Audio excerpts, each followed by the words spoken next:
Analyst channel, and the first, hopefully, of 2 or 3 even really nice lengthy ones today. Because I've got a day off, I've got absolutely no work responsibilities to take care of, I'm exhausted following a pretty stressful first week back at school and work, while continuing to be in quarantine. So I would like to spend the day with you guys, playing our way through even more Dark Souls 3. Now, if you recall, at the very end of last night's stream, we attempted the very, very easy boss here with a single Estus flask and lost just barely. Like, we almost wore down Archdeacon Royce. Even given the fact that we had, let me see, literally 1/10 of our restorative power available to us. To give you an idea, the deacons aren't that tough.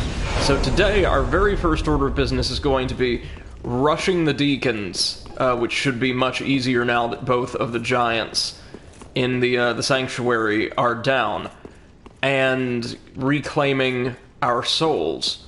You'll notice, there's a few different places around the cathedral where you can see it, I think, but there's kind of this dark gunk or tar. Hey, Exit, how's it going, man?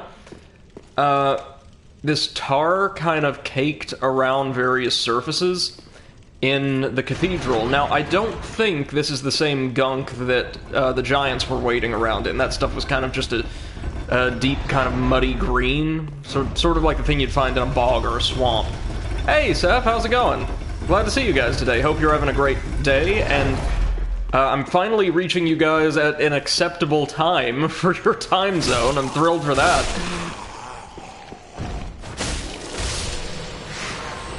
And that tar is going to be very important, at least from an aesthetic and lore perspective. I want to say 3 areas from now? There's not all that many places around here where you can see it outside of the boss arena, this stuff. But it's going to be absolutely everywhere as we continue tracking down St. Aldrich. So it says, it's an okay day. Glad to hear it. Glad to hear it. Okay is kind of the best any of us can hope for right now, I think. And yeah, I can finally watch you without falling asleep. I love that. I love it. I'm probably going to be streaming earlier in the day slightly more often, especially on weekends, given that I was not expecting this, but apparently my entire work week is just going to be wall-to-wall Zoom meetings in the afternoons. And Exit says no promises, though. No, I mean, depending on how long certain things end up taking me, Archdragon Peak, you may very well fall asleep during one of these streams.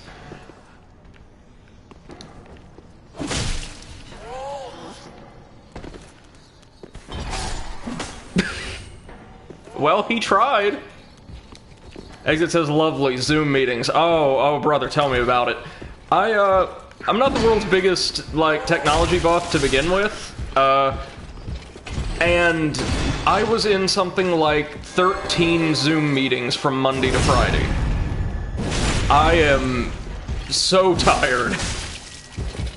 It's somehow more tiring than, like, standard, like, in-person physical interaction. I'm not entirely sure why. Hey, Kyle, how's it going, man? Been a while since we heard from you. Good to see you. Good to see you. The Cathedral Knights can fairly rarely drop their armor, and I want to say their weapons as well. The armor's really heavy for what it is. I want to say it's okay heavy armor, but it's just not fantastic. Seth says at least you could join without pants, which is a plus. I wear exclusively, since quarantine, a collection of, like, plain black tracksuits. I've got entirely too many of them. And they're more or less all I wear because they're relatively comfy. I was the only member of, like, my little cohort, so us aspirant historians and teachers who regularly wore a suit to work before the world decided that it didn't want to be a thing anymore. Tell you what, since we've already cleared this area before, we're just gonna run on ahead to the Deacons, and take a quick moment to admire this absolutely lovely altar that is also covered in the same, like, solidified gunk.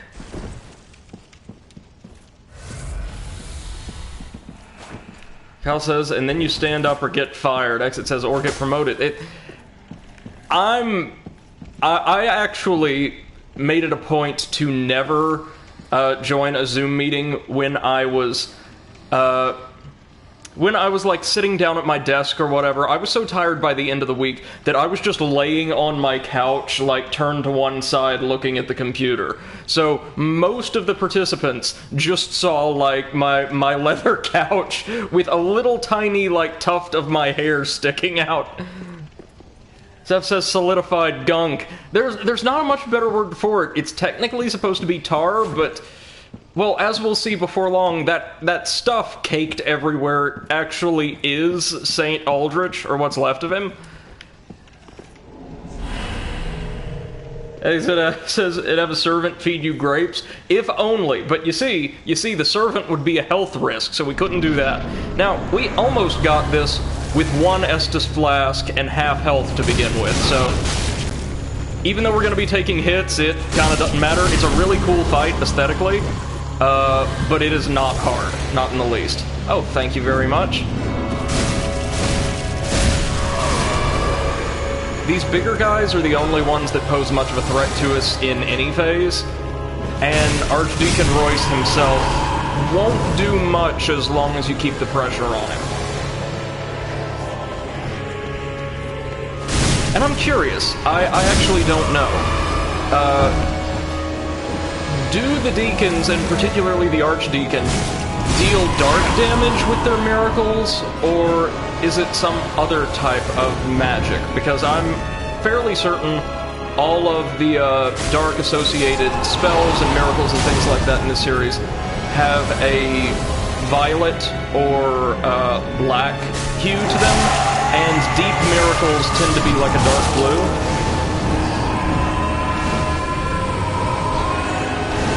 Alright, we're in this.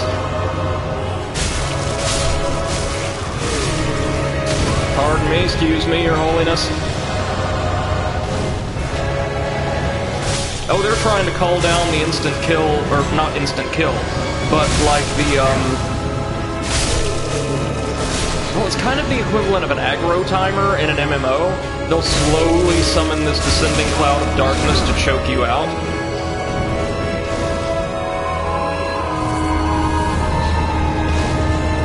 Okay, now they're channeling their energy into Royce. And that's all he's got.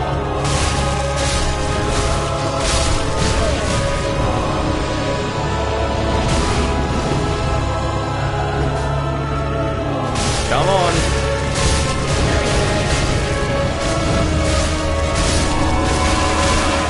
Whew, whew. Okay, yeah, they can gang up on you. That's something to watch out for.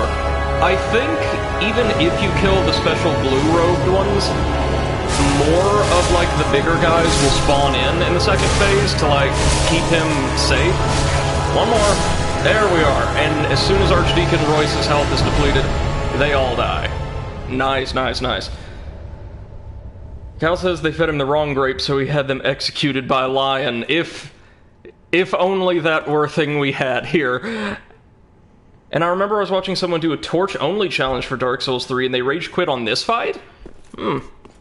That's interesting. Well, yes. Yes, I'm sorry. There are 2 different torch weapons you can get in this game, I believe, that would technically be applicable, or appropriate for that challenge. And you cannot get the second one until after you clear the cathedral, so, and it's much stronger, so that would make sense. So we get a couple little tchotchkes here, but the most important thing to note is this absolutely massive casket. And as you'll see, it's coated not only in wax, but also, I think there should be some of the same tar, yeah, some of the same tar that Aldrich has been secreting all over the place, caked around the exterior of the casket. Basically what happened is, after Aldrich ate so many human beings, and eventually gods, because he became so ravenous that, like, a human a human meal simply would not do, and exploded into a bunch of tar, because that's what happens when you get fat in this world. A bunch of the Deacons of the Deep actually acted as his kind of jailers. They took him, I guess, vacuumed him up and dumped him into this casket, where he lay until he was eventually fed to the fire. He was the only one of the Lords of Cinder we'll be dealing with who never at any point wanted a part in any of this. He just wanted more and more power for himself. As it says, this isn't too hard, it's getting here that takes time. And the Abyss Watchers in the Dragon Slayer armor are... Yeah. Or as far as I know, the Abyss Watchers in the Dragon Slayer armor are. That's right.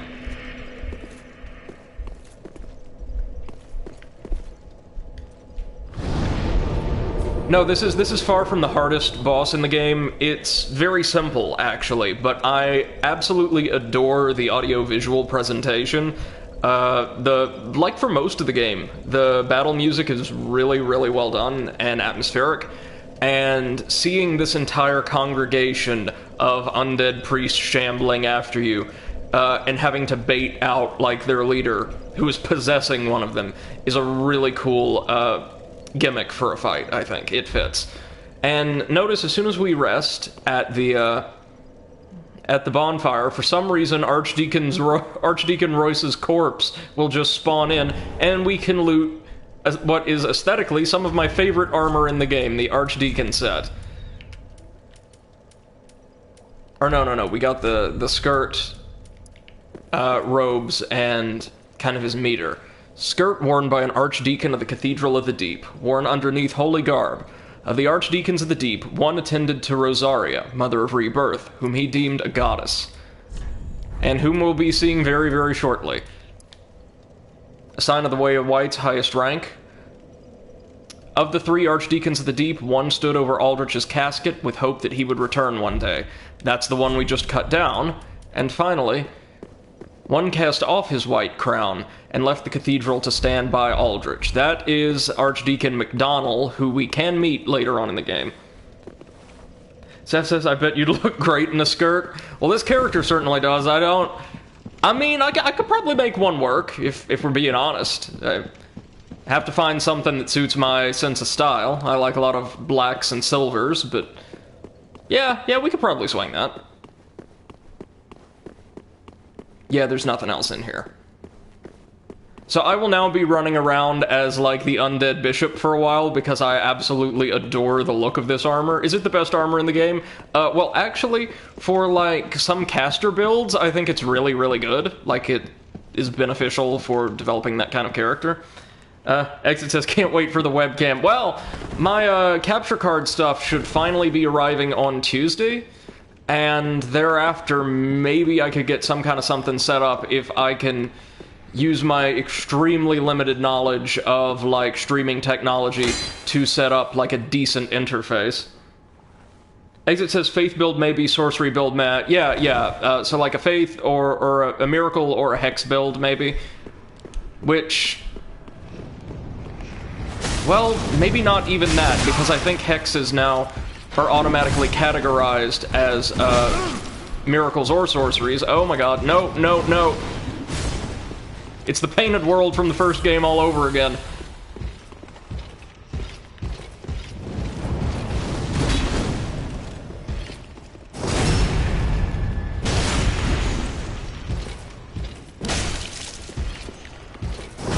Okay, if you want to take your time turning around, that's fine by me. Hey, what are you guys attacking me for? I'm your leader. Do you not recognize me? Do we need the giant, like, staff candlestick thing? I'll get right on that. We got another robe, nice. Just love the way this cloak billows in the breeze. That looks absolutely gorgeous. Seth says, do you need me to talk to your manager? These guys are rough and, well, really cool looking, but are basically direct carryovers from Dark Souls 1. They're basically the Berenica Knights, but ever so slightly smaller. Exit says Seth the Mega Karen. The U.S. has got more than enough people like that in regards to the pandemic, thank you. Now, if you'll notice, there was an entire wing of galleries we didn't really explore much at all, and we're going to rectify that today. Like I said, the areas in this game tend to just be a whole lot bigger than those in previous titles. With a couple maybe just a bit too big. This area's got a perfectly solid size to it, though. This should be the shortcut that lets us back out onto the ramparts.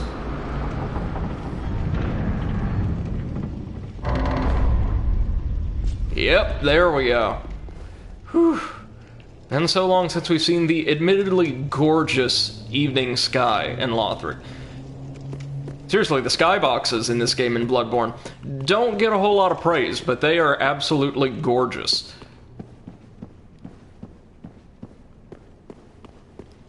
And would you look who it is? It's our good buddy Siegfried. And a pathway created by that gate we raised to, at least in theory, block in the giants. Well, you look reasonably sane. Yep, picture of sanity, this. I am a knight of Katarina. I've managed to track Well, down wait, that this doesn't sound like store of Siegfried at treasure. all, does it? It's right over there, across that narrow part. Treasure. Always so close, yet so far. I'm in quite a pickle, indeed. Why, I think this could be fan service masquerading as another type of fan service. Just hold your horses a moment. I know. Treasure is so sorely tempting. He's going for Siegfried, but he sounds kind of like Mark Hamill's Joker, doesn't he? Just hold your... I know. We will follow that incredibly reliable tip shortly. First things first, we want to pick up some dual charms, and is that it for now? Okay. Well, let's just walk across this bridge, not like anything horrible's going to happen. Everything's fine. Everything's... Oh, no! I could never have foreseen it. Shame on you, you greedy guts.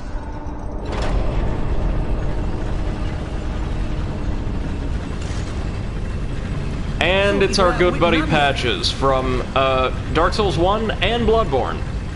Well, say hello to the nice giant. He adores visitors. Patches, the giant's dead. I killed the giant. I think I killed this one because he swept me down off of the ledge near his feet, and I just had no choice but to kind of wing it. Oh, he actually has dialogue for this.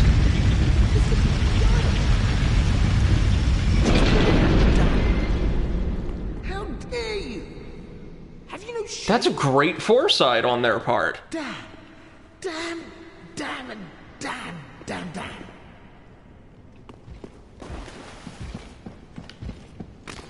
And that's about all the real trouble we're gonna get from Patches.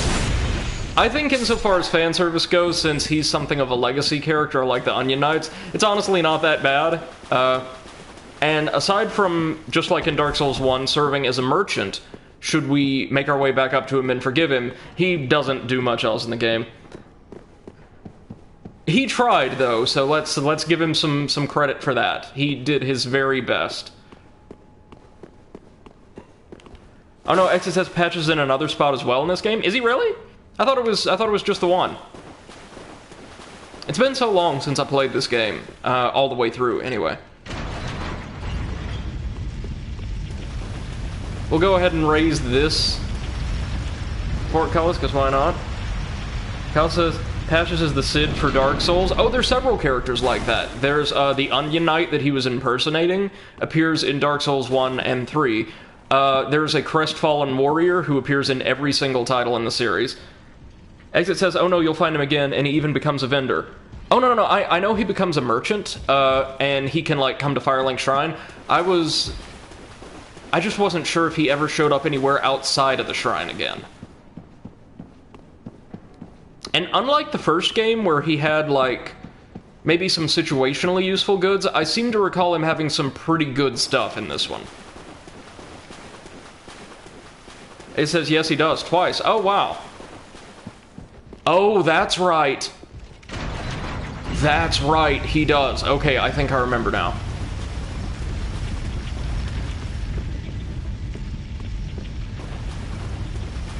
I think he somehow lowered all of the gates we raised. It says he appears twice in the base game and even once in the DLC, too. I had no idea about the DLC, that's cool.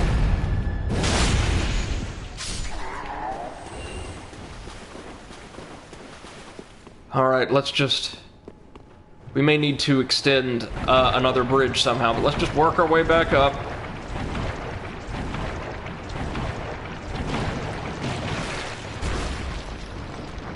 Ignore the man grub, or kill it in the service of all that is good and holy. I actually really like their design. They're...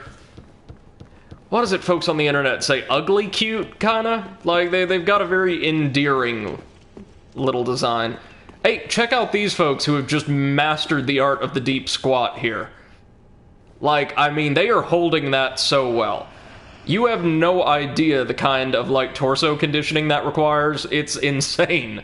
Of course, it's because we destroyed the pews, or either we destroyed the pews, or one of the knights chasing after us did, and it did not trigger their, like, their rising or battle animations, so they're just hanging out here. Let's fix that.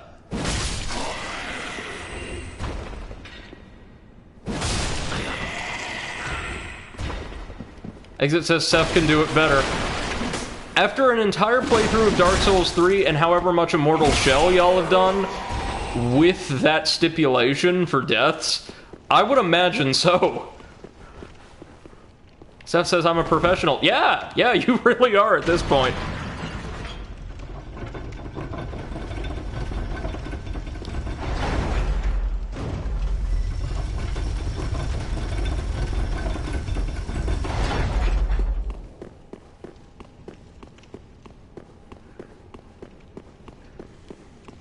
Seth says I squat in my sleep.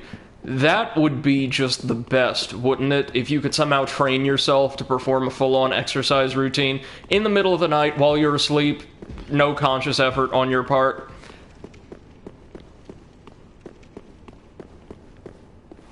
Oh, hell. I have to raise this one elsewhere, don't I? Yeah.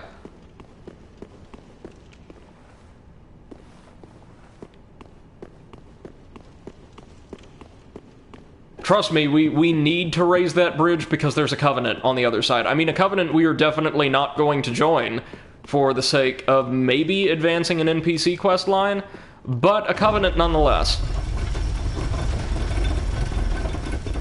Also, the NPC who presides over the game's respec system, which, given the way I've been building this character, we might need at some point or another.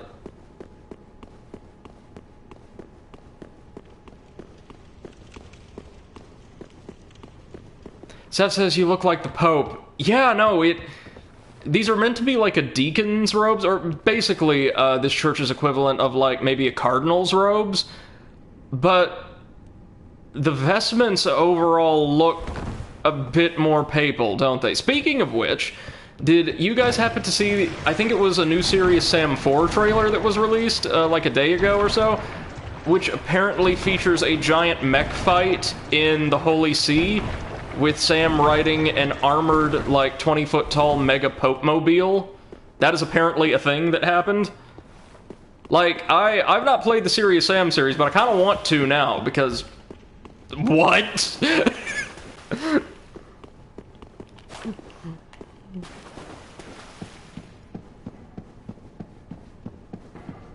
Okay.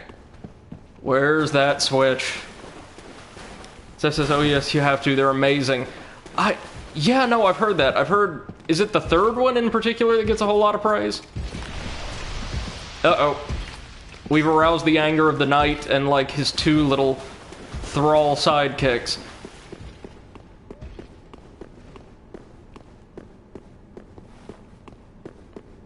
That says, yeah, okay.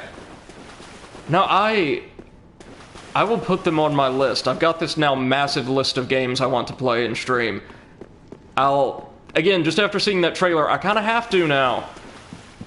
Always love it when a game doesn't take itself too seriously. That's one of the reasons why I'm so enamored with the Yakuza series.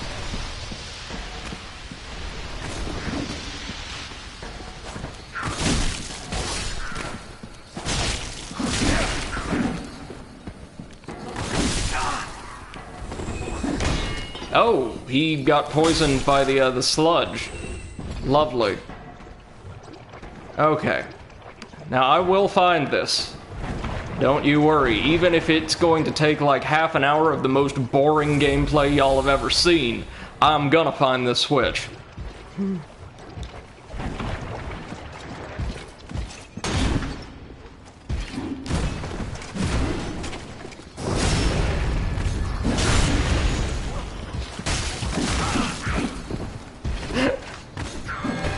Seth says, getting ready for it at this point, y'all. I mean, look, I know that's why you guys are here. You were here for like the folksy southern aphorisms, and I do my best to deliver.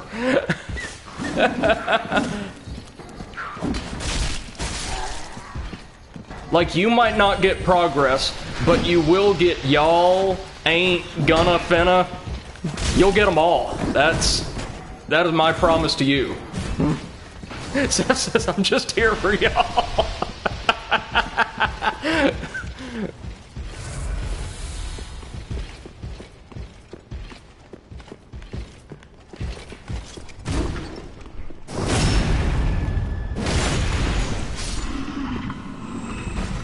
Do you want to drop anything, buddy? No? Never?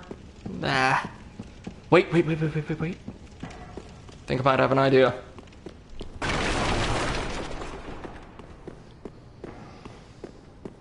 And that's usually a terrible sign.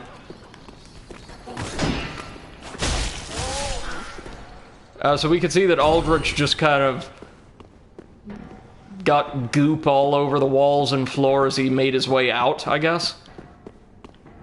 He was, I believe, in the lore, freed from his sarcophagus. He was unable to release himself. Seth says, I have an idea, rolls it to the furniture. In Dark Souls, that is usually the best idea, no matter what the situation, because, like, the destruction physics are so good. They're so good. Oh, right, there's one of these in here, an evangelist.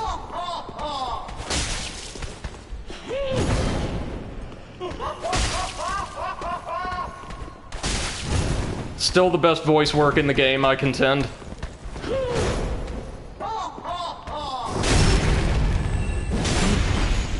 Seth says I call them fat ladies. That has actually been a popular nickname amongst some of the other members of our audience. I think technically they're called, like, cathedral evangelists, but I've never once in my life heard somebody play it. Usually it's just like, yeah, something along the lines of, God, they're fat, or, oh my God, I'm on fire.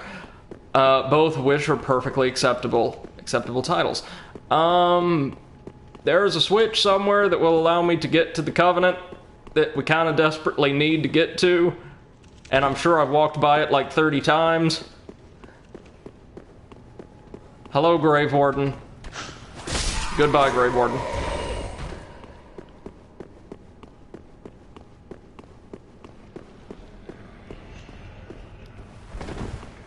Kyle says, sexy ladder. Oh, you should see some of the ladders from the first and second game.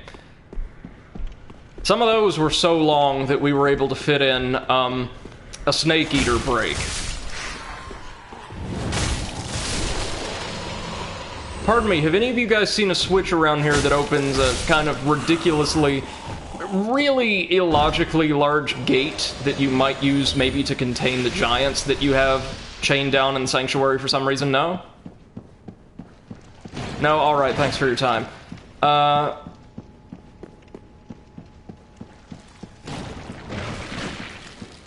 This is not, I would say, the hardest Covenant in the game to actually earn access to, as in get the Covenant item for, but it may easily be the hardest one to reach.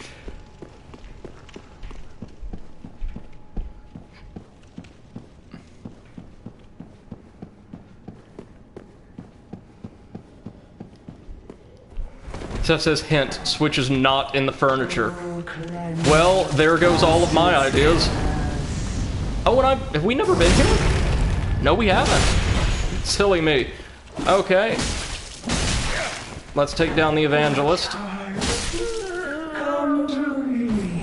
Finally, we got some of her armor, which, believe it or not, as I've said, the Evangelist armor is very, very good for what it is. It's quite heavy, but it's also got great defenses. Robe of an Evangelist sent from the Cathedral. These teachers, all women, came to enlighten inhabitants of the undead settlement and sent carriers on the path of sacrifice. It, doesn't look quite as appealing as the Archdeacon's robes, but it is very good armor. And we got a deep reinforcement gem. Okay, that's well worth it.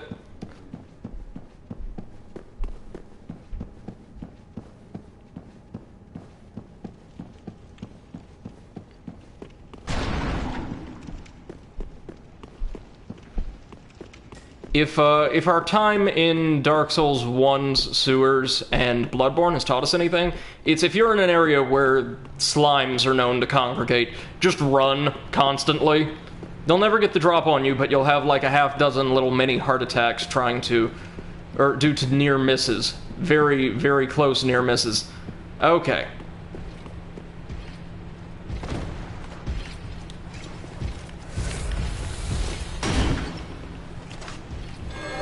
Nope.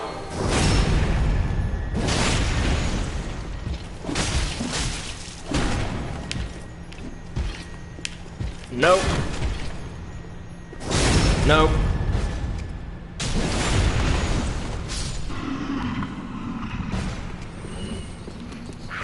No. Since we were technically, like, in the ideal order of progression, supposed to go here before Farron Woods, which I never have done, I think we might be just a little bit over-leveled for the Cathedral. It's not a hard area by this game's standards, anyhow, normally, but it looks like we're just cutting through most things. That's largely why. Okay, now there has got to be a way to open that. There has got to be a way to raise that bridge, I should say. I know there's a way to, like, wriggle our way up to the rafters. May have to do that.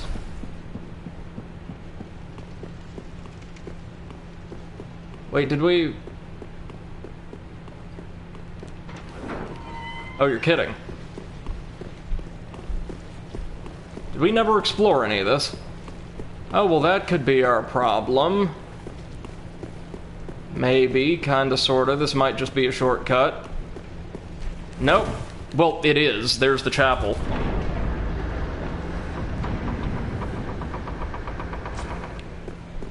Or an elevator, which is the same thing. Here's the chapel.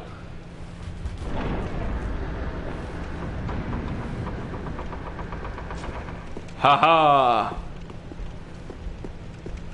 Seth says exit can give you the hint for 2 squats. Oof, no. I had a big breakfast, and I'm also, like, really lazy, at least while quarantine lasts. So I think we're going to get this. I think I've got it now. This happens to me a lot in my playthroughs of these games. I just totally forgot that a major path even existed. Oh. His ragdoll was freaking out for a minute there. So a couple different ways we can go. I think that'll just drop you onto the very highest level of the ramparts. We want to go up here. Again, some of the vistas you get in this game are just breathtaking.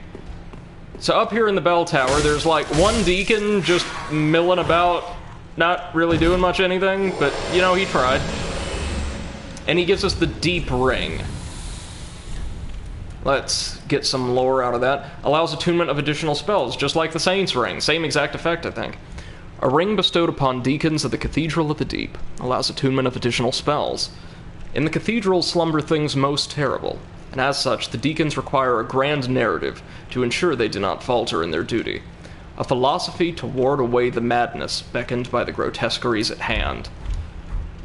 Which is to say, their order was specifically designed to induce kind of zealotry, to ensure that they carried out their mission as intended. Yikes! I don't think we ever do figure out what the purpose of all those nails around the exterior are. Hello, big guy.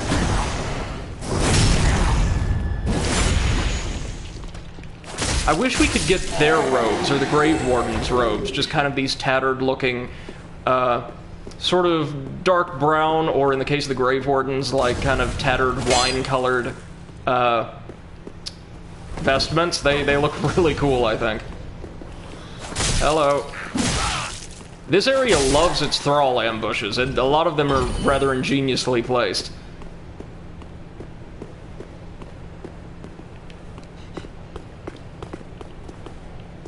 I can hear a thrall breathing somewhere. I don't trust... Oh, it was right next to me, of course. The best place to hide.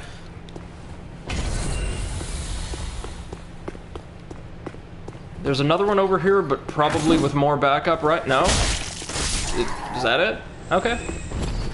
What are you guarding, then? Anything?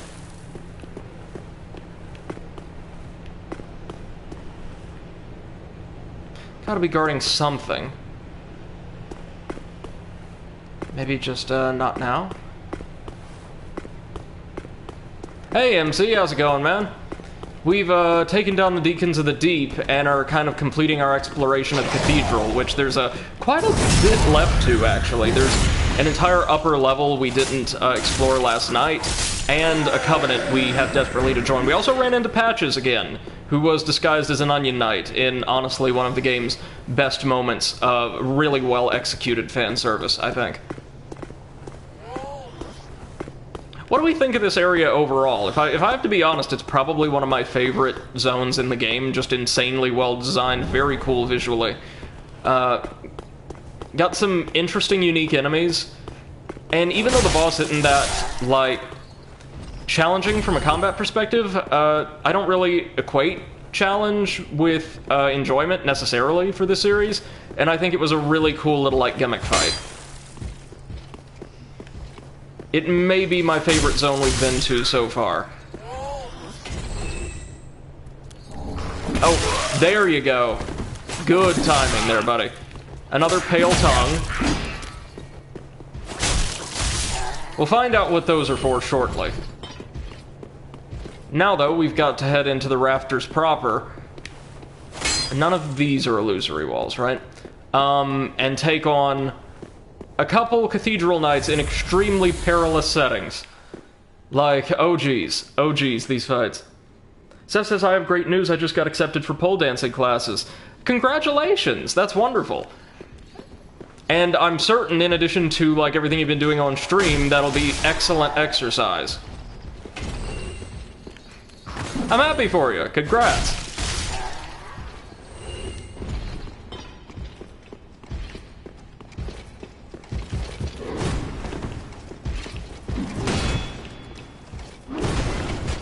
Oh, God.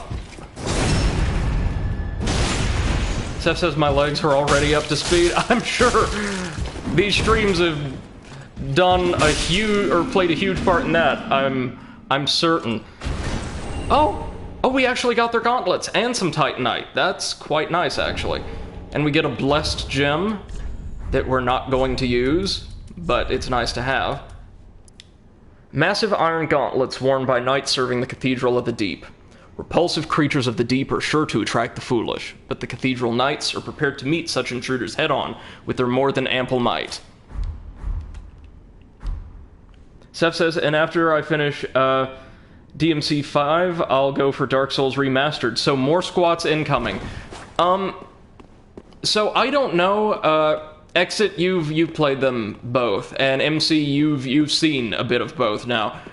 I would say that Dark Souls, honestly, once you're familiar with the systems, which you already should be from playing this game, it's not going to be nearly as hard as Dark Souls 3 is. What do we think, folks?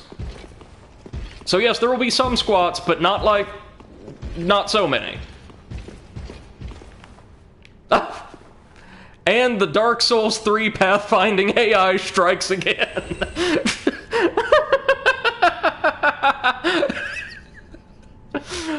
Man, we need to make like a compilation of all these moments for this playthrough.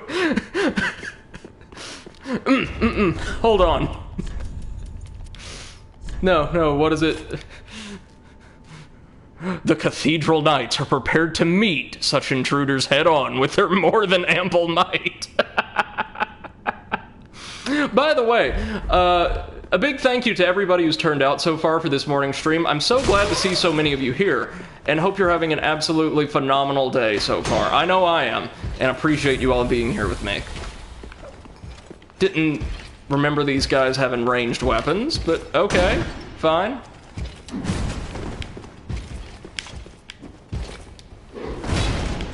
This one can be kind of tricky.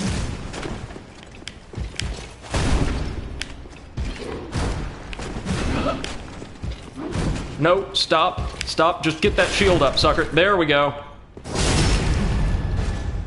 Seth says clipped and posted in your Discord. Oh, thank you so much.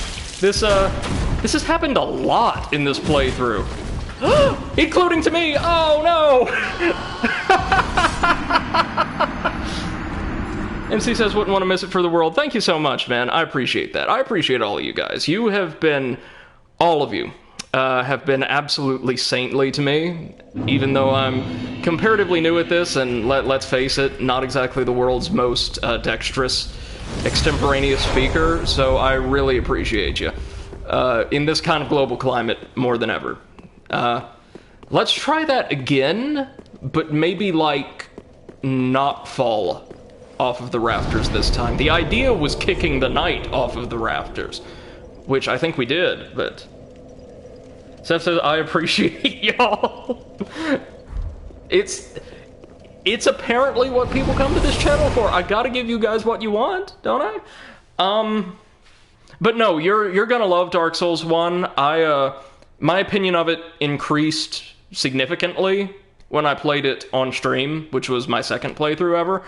I still don't prefer it to Dark Souls 2, but I think it's a really, really well-made game, and you're gonna have a whole lot of fun with it.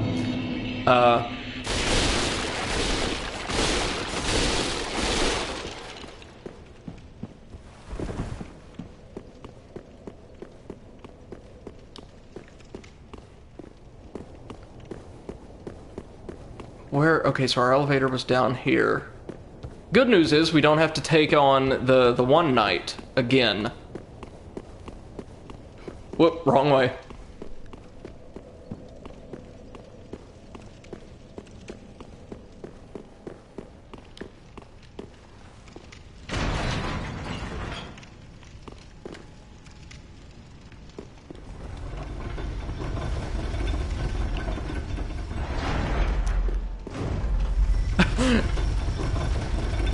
And Exit posted another clip when clipping becomes lethal. Thank you very much.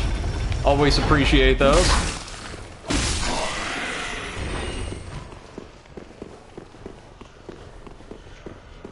I'd say my clips are a highlight reel, but honestly, most of them that have been saved up to this point are just me making a very, very self-assured statement about, like, what's going to happen or the quality of a game or whatever, and being comically disproven seconds later. I always love that.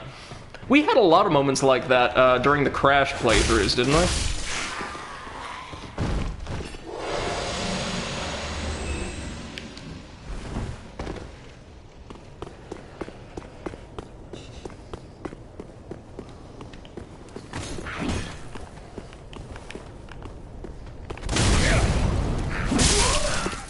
I absolutely love the little thralls. I mean, not the most resilient, but honestly, some of the most dangerous, like, really common early game enemies, because they deal an absurd amount of damage really quickly.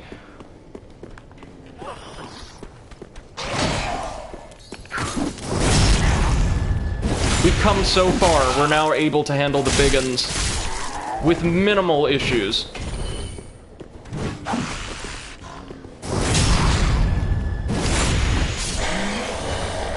Oh, we got the thrall's hood, and down he goes. Man, this place must suck. Notice the Grave Warden, seeing the corpse of presumably one of his co-workers, hit the ground not 5 feet from him. Doesn't turn his head, doesn't take notice whatsoever. This is just a normal thing around here. Lothric's great, though, and that Age of Fire, need to preserve that. It's worth it. It's worth it. It's worth it.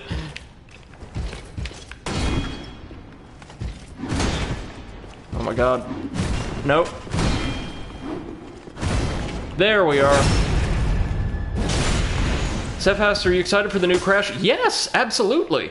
I owned and played just a bit of Crash 2 when I was younger, like for the PlayStation 1. But I actually never played any of the other, like, original trilogy titles until I took on the remake trilogy on stream. And it was just an absolutely wonderful experience for me and for our audience. Cold Hard Crash accepted. Getting the special gems in Cold Hard Crash in the second game nearly drove me into fits, but it is a wonderful little series, and I'm so excited they're making a proper fourth. Seth says you should also do Spyro. Yeah, we did, and I had such a great time. We got a meme out of that, and I have a feeling MC's about to remind us of it. Oh, this is so cool. So, that little staff the man grub is using to shoot, it's basically a miracle equivalent of the Farron Soul Dart at us, can be acquired as a very rare drop from one of these suckers. And it's, I think, a really good staff, it's just difficult to get. MC says, speaking of, Dark Souls 3 is missing skateboards. No, it is not. That is, you know, one of the biggest, like, mechanical improvements between Bloodborne and Dark Souls 3 was the removal of the skateboarding sections, like the one that just drove us up the wall in the Hunter's Nightmare. No, I had a wonderful time with Spyro. Again, another series I'd never played until the remaster, so just a couple months ago. And they're really charming games with great level design and packed full of personality and color, a lot of design traits you don't see very much anymore. The third game skateboarding sections got to me, though. Seth said between Dark Souls 3 and Bloodborne, there's skateboards. No.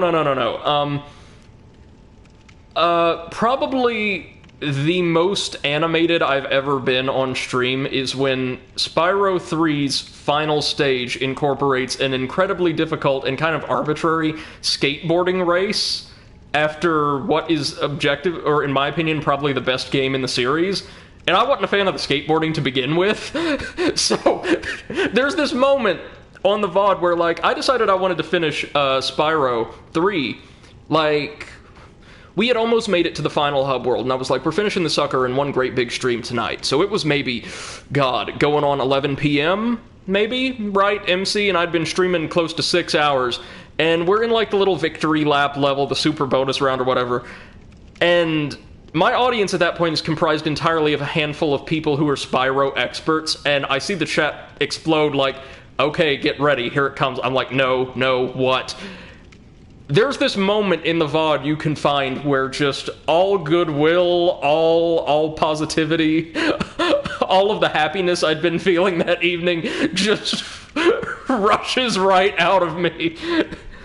Seth says, oh my god, I remember in that pirate world. No, I was actually able to clear that on my first try because it glitched out, and the other racer, in the second round, well, when it's an actual race, just disappeared. He, like, fell off of the map. So we were able to get that one first try, but in the bonus stage, there's an even harder race. Yes, hello. Oh, I don't believe we've met. I'm Patches. Unbreakable Patches. You seem to be unkillable. Seth says, oh, nice. Yeah, it's... Do you have business with me? You know who I am. Oh, yes, of course. It's coming back to me now. Oh, I'm so sorry. That was my hand, as you know. But the deed, well, that was the armor's doing. Regrettable, truly. But behold, I'm stripped clean of that unruly attire. Look at you. Not a scratch. All's well that ends well. right? Yes, we'll be fine. I can tell. It's that rotten And MC curse. just shared the It is. VOD. Tidy mess. Fair warning, it is probably the angriest I've ever been on stream. Oh, yes. Now, it wasn't me, but you still deserve an apology. Just a little trinket. Go ahead. It's yours now. Well, that is a little trinket. You should know, I'm a kind of... So we're actually going to merchant. spare Patches this time If around yours because, unkindled as well, if I you'll recall, find plenty of his good wares stuff. are pretty useful to us. As we can see, he's selling the entire Katarina armor set, which, believe it or not, we're actually going to have to spend some souls on to buy. And he will travel to Firelink Shrine later and offer more stuff. Seth says, "Oh, snarky Brady, love the clip." It's, yeah, I'm not super proud of that stream or that particular moment, but wow, you do not mess with a great game series by ending it off with a skateboarding section. You just don't do it. We're going to go ahead and buy the entire Katarina Knight set. But I will say this, it is on the whole probably too heavy and cumbersome for us. He's selling a pair of show towels, which might be kind of useful. Oh, we've also got some interesting lore here I've never noticed before on this version of the show towel. Broadly curved sword known as the favored weapon of the tragic embraced knight, so Lautrec from the first game. Shaped to sneak around the defenses of shields, this sword requires ample dexterity to wield effectively. And again, the show towel's a really good weapon, especially properly leveled and buffed for PvP, but what we've got is working for us for now. Thanks, good com. Yep. See ya, Patches. I'm depending on you, son. I tried to do my best. Anybody heard that song? Very, very old, like, blues soul song by Clarence Carter. Called Patches, which is the only thing I can ever think of when I run into this NPC. Seth says, "Oh wow, you can sing." Well, thank you very much. Not terribly well, I don't think, but there are a lot of musicians in my family. I never learned to play an instrument, save like violin lessons when I was very, very young. I had a radio show for 4 years in undergrad because my college radio station was desperate and would take anybody. Oh my god, it's an invasion of... Oh, what are they called from Doctor Who? The little, like, cellulite creatures? The adipose.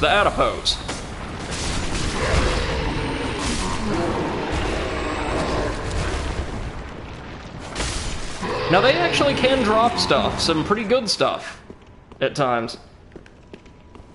MC says anybody could sing, but Brady is good at it. Thank you, man. I appreciate that. We're going to kill this totally non-hostile man grub to get the red sign soapstone, which we can use to place, a summon sign that will allow other players to bring us into their world to duel honorably. Exit says gonna lurk a bit and be back later. Yeah, no, that's totally fine, man. Glad you're here. Oh, so it looks like the nails are here specifically to keep all of this stuff in, hey? Notice that the walls appear to be just coated in this viscous, like, sort of fleshy-looking substance. And there's a gate that's just been sort of torn asunder here. Somebody was clearly trying to keep something in here in a way that even Aldrich wasn't being contained. Seth says never watched Doctor Who. It's, I'm not caught up on it at all. I'm several years behind right now, in fact. But as, like, modern sci-fi programs go, I think it's really, really good. I've seen some of the original, and it's pretty campy in the same way that Star Trek, the original series, is. Like, you know, made on a limited budget with limited special effects decades and decades ago. But it's pretty solid in its writing as well. So I don't know, Seth, if you guys ever headed over here in your playthrough, but this is how you can respec your character. With the help of this covenant. Look at this visual, would you? Just the view that hits you as soon as you open the doors, from the shattered gate to the tattered shroud. Seth says, exit never let me. Oh, that's right. But did you at least discover this area? These, like, thin gossamer shrouds hung from the rafters. And notice what appear to be a bunch of large, adult-sized cradles. Well, see, this isn't Aldrich's domain anymore. As I said, there are 2 gods venerated in this church. Well, venerated might be a bit of a stretch. Oh, you didn't? Oh, well, this is pretty cool, then. One of them is Saint Aldrich, who broke out long, long ago and is currently waging a campaign of violence and terror in another part of the world. The other is, believe it or not, probably the kindest god in Dark Souls 3, Mother Rosaria. A silent, like sort of fallen goddess whose tongue was severed ages and ages ago, and who presides over the process of rebirth here in her nursery. And she, believe it or not, heads up this game's equivalent of the Dark Wraith Covenant, Rosaria's Fingers. So all those NPCs who invaded us, with the exception of Hodrick, so like Yellowfinger Hazel, was it Longfinger Kirk, and Ringfinger Leonard is the guy who inducted us into this covenant, kind of. They all work for her, and invade and kill other players to acquire pale tongues to offer to her, I think in the eventual hope of helping her regain her voice and her full godhood. She creates these man grubs from, like, this mass of misshapen flesh. She kind of sculpts it Pygmalion style. And you can come to her at several points throughout the game, if you would so inclined, to pay a hefty price in order to respec your character and be reborn yourself. She's totally benevolent, and even though maybe a little eerie, genuinely one of the better characters in the series setting. Rosaria, Mother of Rebirth, will ask to join her covenant. Sure. We're not actually going to join the covenant, though, because if we ever equip her rosary, we will immediately lock ourselves out of Cirrus's quest line.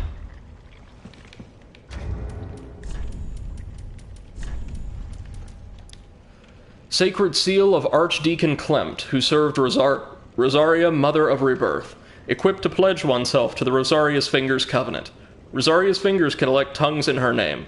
Some do it to be reborn, while others do it to help comfort their voiceless goddess.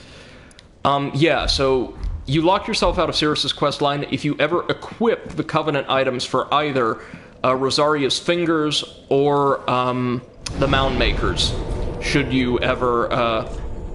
or at any point before actually, completing her quest line. Speaking of quest lines, we gotta go back to Firelink Shrine now to continue, I think, Henri's quest line. Henri's quest line is the longest and most complicated in the entire game, and we need to complete it perfectly in order to complete the Londor quest line. So she should be here, yep. As is Horus the Hushed. Still hushed. Oh, and we meet again. We spoke before on the Road of Sacrifices. Henri of Astora. I'm well pleased to see you safe.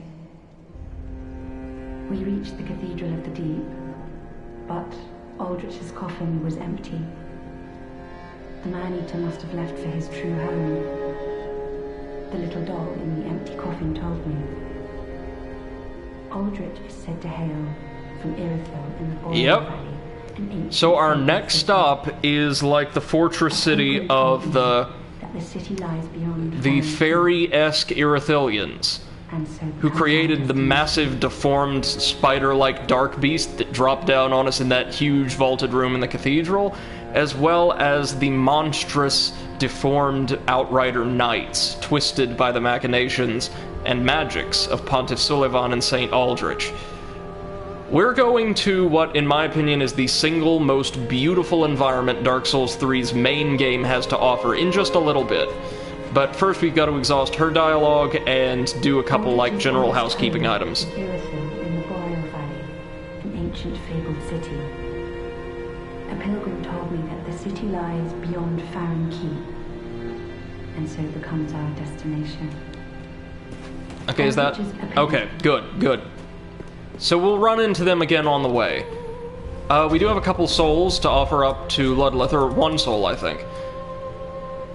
The souls of the Deacons of the Deep, which looks absolutely gorgeous, doesn't it? It's another one of those masses of lesser souls, like the Great Woods, in this gorgeous, like, deep blue. After Aldrich left for the Boreal Valley, Archdeacon Royce remained in the cathedral with the high priests to keep eternal watch over their master's coffin. Well, he tried. Returned, and a fine day it is. So, I love his voice actor. Twisted souls. So we can get a sorcery, the Deep Soul, sorcery of Archdeacon Royce and his deacons, said to have been imparted to them by MacDonald of the Boreal Valley. Fires dark soul dregs. Souls which swell from the deep pursue their target, drawn towards life. Doesn't cost much in the way of FP. I might be tempted to get that for the first time, but we can also get the Cleric's Candlestick, a sword with a pretty, like, minor strength and dex requirement, but for our character at least, a substantial faith requirement. Candlestick used as both sword and catalyst, used for worship by the Deacons of the Deep. The deacons, under the guidance of Archdeacon MacDonald, became both clergymen and sorcerers. This is not the same candlestick used by the archdeacon, or the deacons we fought around the cathedral. Theirs is a separate, I want to say much shorter version, maybe, kinda sorta. I think it's different, anyway. But yeah, I'm tempted to go Deep Soul, but we'll actually save this decision for a later date, now that I think about it.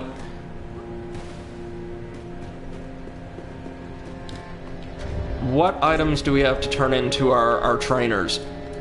That's a big fat nothing. Oh no, wait, we've got some Paladin's Ashes. We also found this doll. Silverwork doll depicting a young squire. In the legendary old city of Irithyll, situated in the Boreal Valley, Pontiff Sullivan gave this doll to valued subjects, so that they might use it to cross the barrier when they return home. Listen carefully, and you can hear it say, "Wherever you go, the moon still sets in Irithyll. Wherever you may be, Irithyll is your home." We'll need this to actually gain access to the Boreal Valley proper, so we had a reason for going to the cathedral. Let's hand over the Paladin's Ashes. Passing fine ash thou hast given. Let this ash bestow nourishment. I only hope these new wares content thee. Alright, what do we have?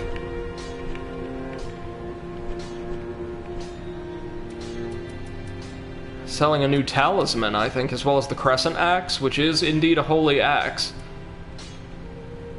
A torch, do we already have one? Don't need one yet, anyway. We can buy the Abyss Watcher's gear, which is really cool looking, but not, well, maybe. Maybe later. We've got the Lloyd Shield Ring, which we're not going to buy quite yet. And I'm waiting to buy any of these Embers merchants have for sale, because this game will probably kill us far more frequently later on, and we might need some spare Embers. So we're not going to access any of them until we absolutely need to. Let's save all of this for the time being. Ashen one. And go visit Patches, who should be lurking up near the very top of the shrine, I want to say.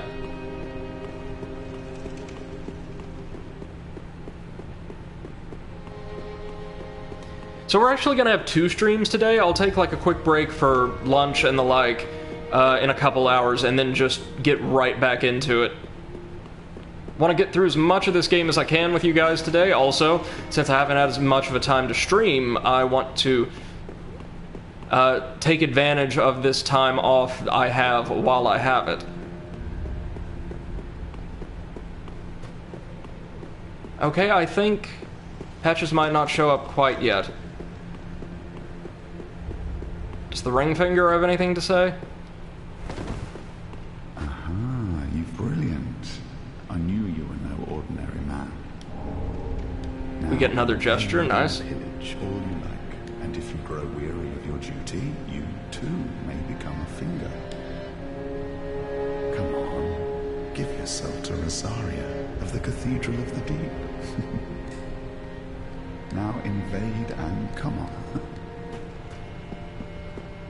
So, Leonard has something of a personal quest line, but largely his is tied up with Rosaria's, who does have a quest line of her own. We might be seeing some of it later on, but first things first. Oh, hold on, do we have a bone shard to burn? No, we do not. We're going to head back to the Abyss Watcher's bonfire and finally make some forward progress in the game proper. Now, you may ask, how on earth are we going to get to the frozen, boreal city of Irithyll from the swampy, temperate woods of Farron? Well, the answer is, and this is where Dark Souls 3's geographic world-building inconstancy kind of gets thrown out of whack. The answer is through an ancient desert kingdom. On the other side of the woods, there is a desert, like an abandoned ancient desert, and on the other side of the desert is a frozen city. When you approach this altar for the first time, it'll slide back, giving you access to what is legitimately one of my favorite areas in terms of overall design in the entire series, the Catacombs of Carthus. This is our great big terrifying skeleton area. It's not that large, honestly, but the enemies that are here and the mechanics presented here are really cool. So, skeletons with glowing eyes have the ability to resurrect themselves all of once. Unlike in Dark Souls 1, quote-unquote possessed skeletons will not indefinitely resurrect themselves. We get some Carthus Rouge. That is the bleed type weapon buff. Very important. This is the place to go if you want to build a bleed-based character. Here we have one of my favorite enemies in the game, the incredibly agile Carthus Swordsman. Some of them perform crazy somersaults and cartwheels to get at you. Some of them go flying off of bridges.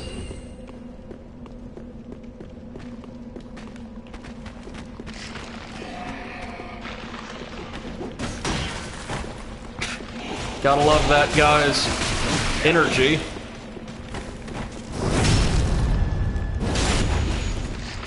You know, I'm pretty certain at this point that pathfinding has killed way more enemies than I have.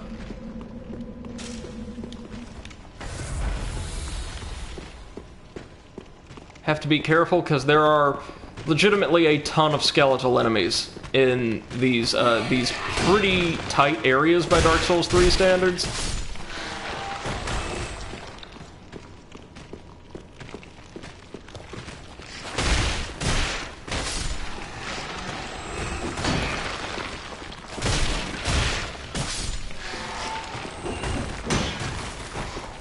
I love that attack, the little, diving propeller slash.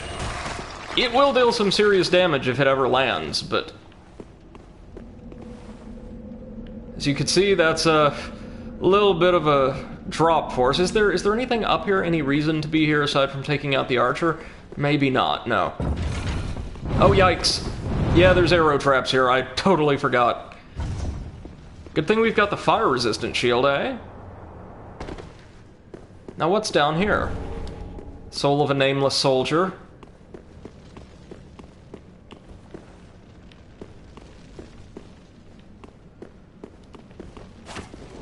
Illusory wall, there you go.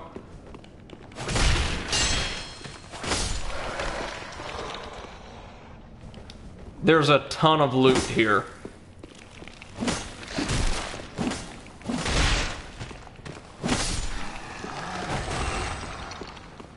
What is this? Oh, there we go, our first pyromancy tome, the Carthus tome.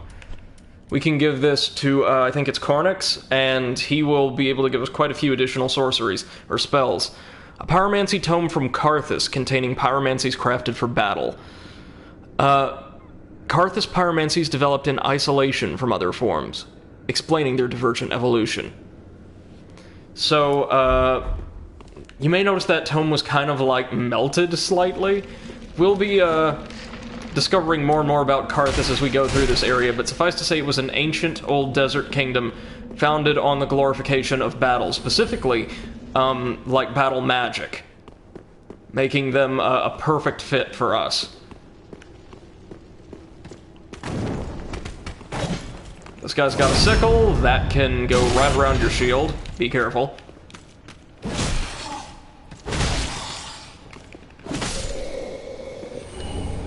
Titanite, thank you. A sharp gem. Another reinforcement item. I think this is the variant that'll, like, do crazy somersaults at you, the one with the giant two-handed curved sword. More Titanite from him. Ooh, that's so satisfying. Thank you. Look at these moves.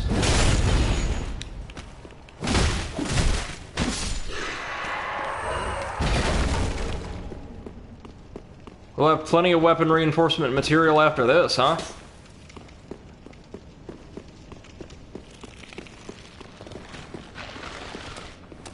Oh, hello.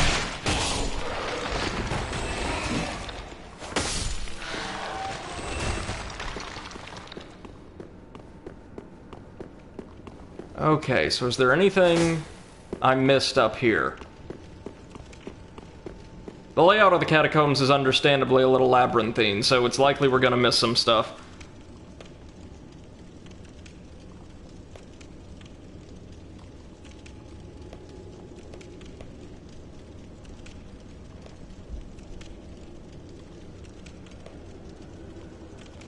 One second, yo.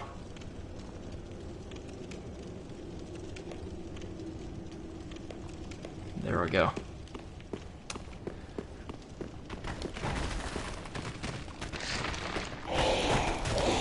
What on earth?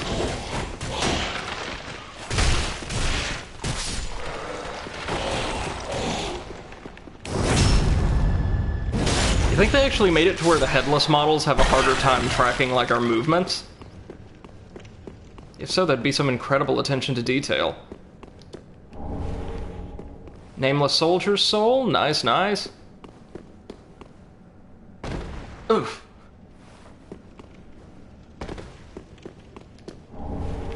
More Titanite.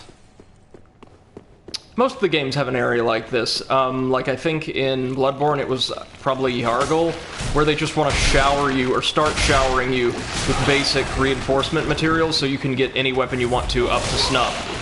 Or on par with, say, the weapon you've had with you up to that point.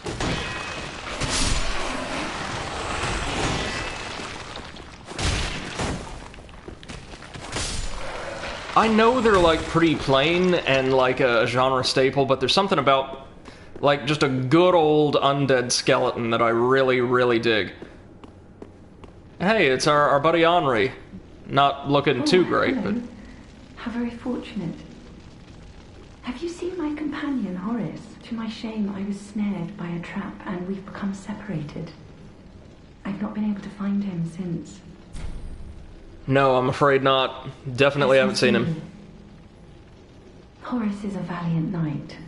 He can look after himself. So we've got a new task now. We'll have to track down He's Horace. searching for me right now, with twice the resolve. If you happen upon him, please tell him that I remain in the catacombs and will lay prism stones to guide him, as always. Please send him my word. I beg of you.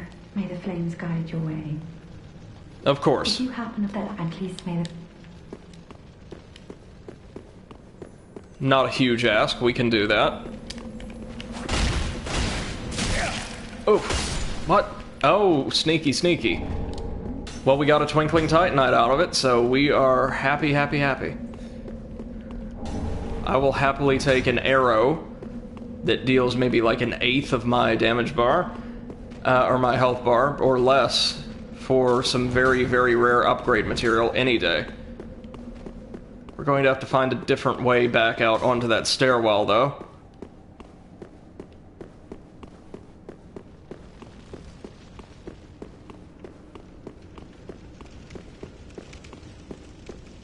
We're actually already... No! I did not mean to press the circle button, y'all. I just wanted to stop stop running. I definitely did not mean to press the button to execute a roll right over the edge. Oh, man. Well, we made it through once. We could do it again. And we got all the loot from the side paths, so this should be pretty quick.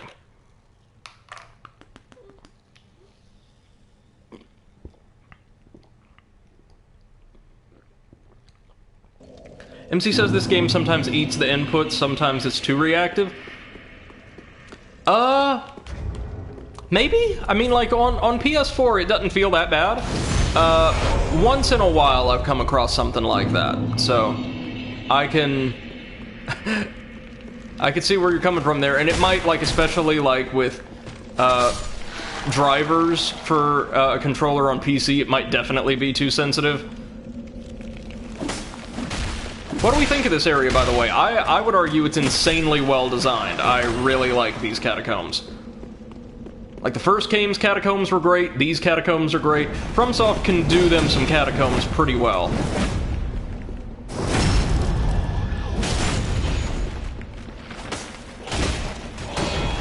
Notice that that skeleton went invisible as he rolled at us.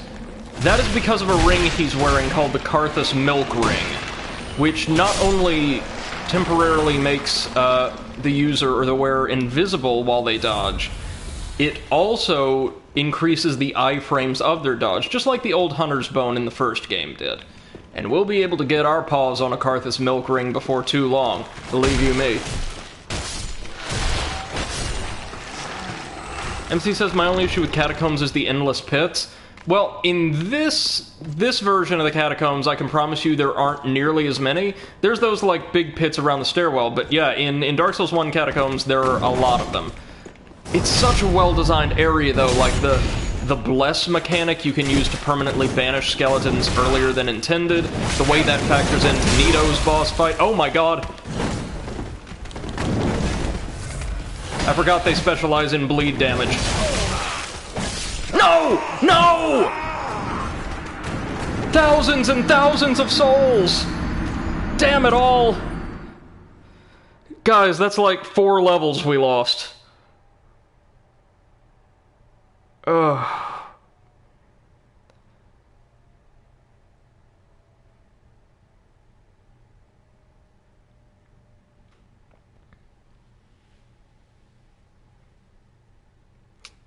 I do think they tried to overcorrect for the legitimate problem of Dark Souls 2's enemies not being quite aggressive enough. MC says hits you right in the soul. Damn straight, because now our character's gonna be comparatively weak. In fact, you know what? I love the Archdeacon set, I love the way it looks, but we're gonna have to go... We're going to have to make a big kid decision here and wear, like, real armor, unfortunately.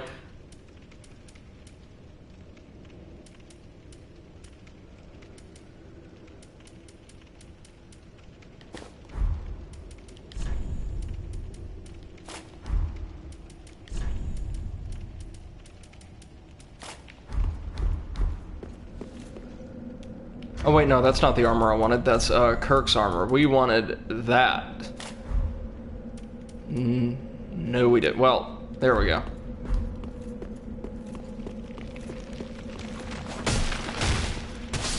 Now we should be friggin' invincible. But no, yeah, like, even for the way it was designed, I think we, at least MC, you and I both agreed, like, the enemies in Bloodborne were oftentimes a little bit too aggressive. It feels sporadically like that in this game as well. Nowhere near as bad, but, like, the problem is still there.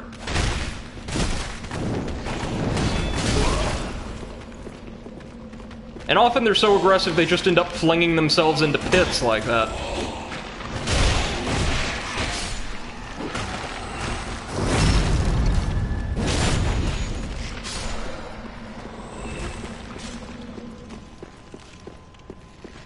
So if you guys will indulge me real quick, I'm going to kill every skeleton in the upper levels to get some souls back.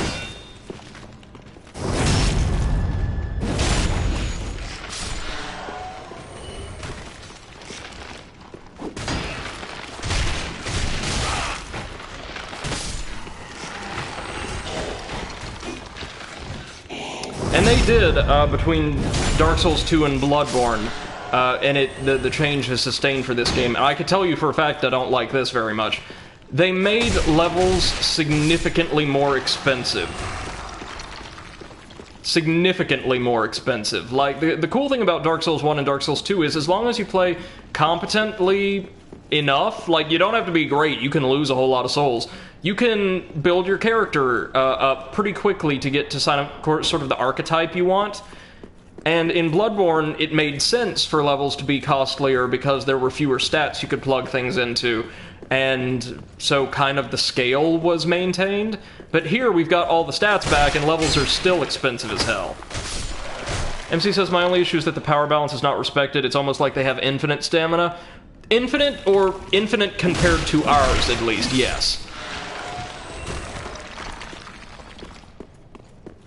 My biggest issue with power balance so far actually came in the Ringfinger Hazel or Yellowfinger Hazel fights. Because, well, for the area of the game we were in, simply put, a magic-based character probably shouldn't have physical attacks quite that strong, should they?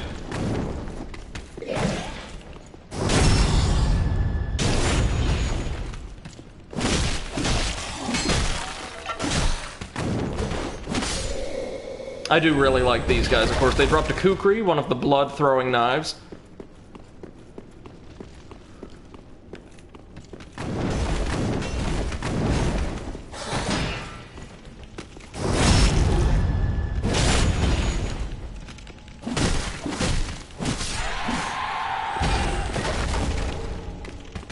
Carthus Rouge, very good. We are going to need Carthus Rouge for a boss fight in the future.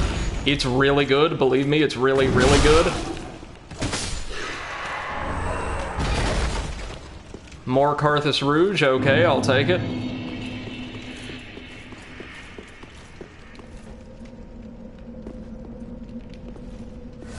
Alright, let's try this again. Now we're going to be under fire from... Oh no. I forgot entirely about that. I thought those didn't show up until later. This is the closest thing to bone wheels I definitely remember there being. You cannot kill them, they're just environmental traps. And I'm gonna be frank, even for me as somebody who didn't remember, for first-time players, that is friggin' cheap. It's been a series staple to always send, like, the big, crazy, crushing boulders at you from an area where they'll be surprising, but still, like, in front of you, and there's our last ember, there we go. Not drop it immediately behind you. MC says, fun, TM. Yeah.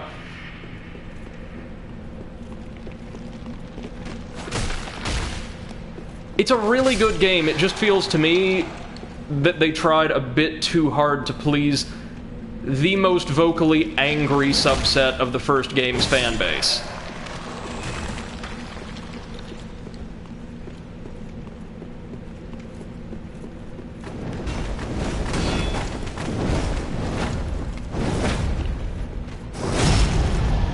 This probably won't kill him, right? No.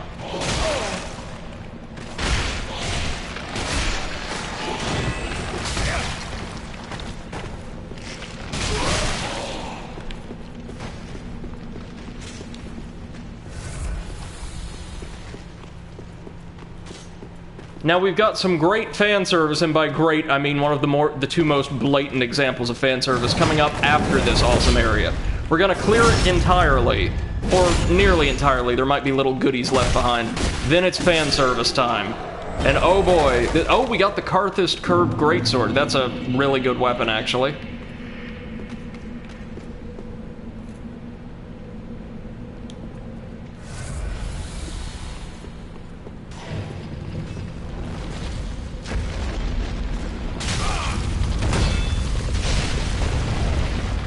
Well, at least it does our job for us. Nope. Since it's made up of sentient skeletons, it can push its way around.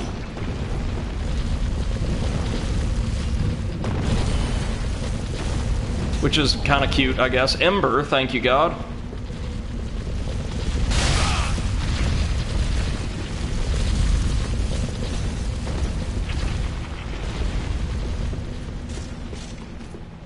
These things will be a frequent presence in the catacombs moving forward.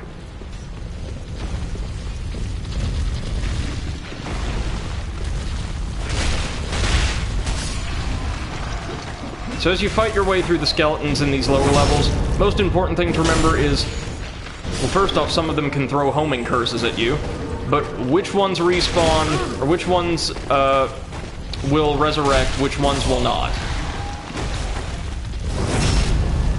Like, this guy's gonna come back for one more round. Like so. We're getting lots of weapons out of this, that's pretty cool.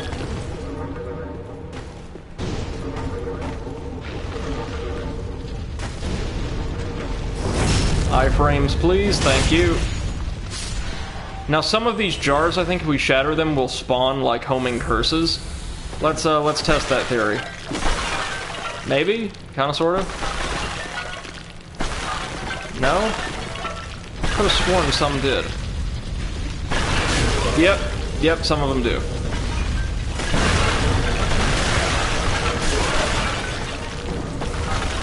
Jeez. Or maybe they trigger when we get close to the item?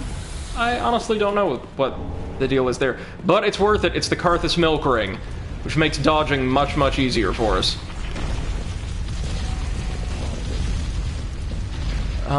Slightly boosts dexterity and obscures rolling. Ring worn by warriors of the Sand Kingdom Karthus. Slightly boosts dexterity and obscures the wearer while rolling. The sword technique of Karthus allows for fluid movement with a curved sword. Masters of the technique are said to dazzle their opponents by moving weightlessly as a grain of sand. They live for their High Lord Wolnir, conqueror of most kingdoms known to their people. So remember, we are in Karthus right now, or beneath Karthus, an ancient kingdom of the sands that's long lost to time, and it's on the other side of a forest. It's literally underneath a forest, which fine, it's ancient or whatever, right? But remember that whole bit about, like, graphical or geographical continuity in Dark Souls 2? Again, to be fair, give the devil his due. This game does better with that, much better, if that's something you're deeply invested in. But we're about to hit the one part of the game where that gets thrown right out the window. So we went from deep, dark, swampy forest to ancient sand kingdom, alright? Just keep that in mind. By the way, we now have this sort of cool fading effect when we roll. Really dig that.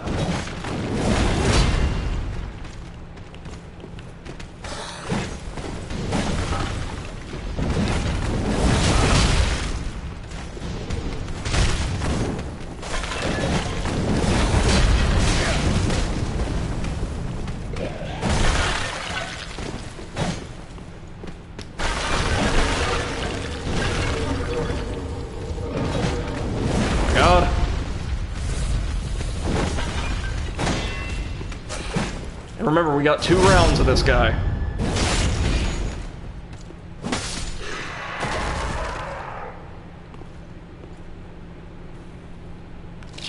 Here we go.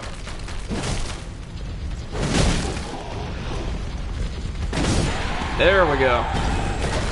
Got another Ember, nice, and some Karthus Rouge and Titanite. Well worth it then. Well worth it.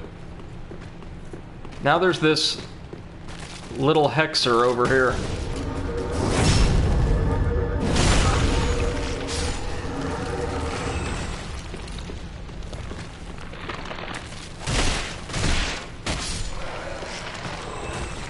Most of the foot soldiers aren't that tough, it's just the Karthus warriors and the hex jars you really gotta worry about. I see you, pressure plate.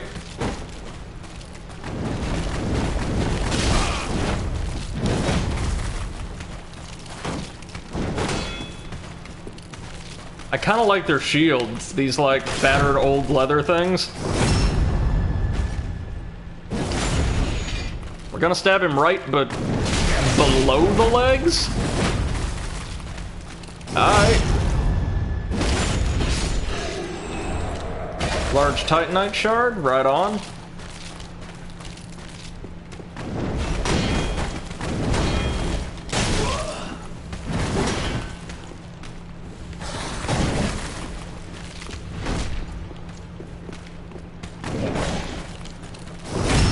Okay, now we should be able to use heavy attacks to finish him off. Yep, there we go. Titanite, please. Yep, yep, yep. I don't know if the Titanite's a guaranteed drop from those guys, but it seems... Sure. Oh, there are bone wheels. Check it out. There they are. Yeah, yeah, yeah. And an ember over there. Thank you very much.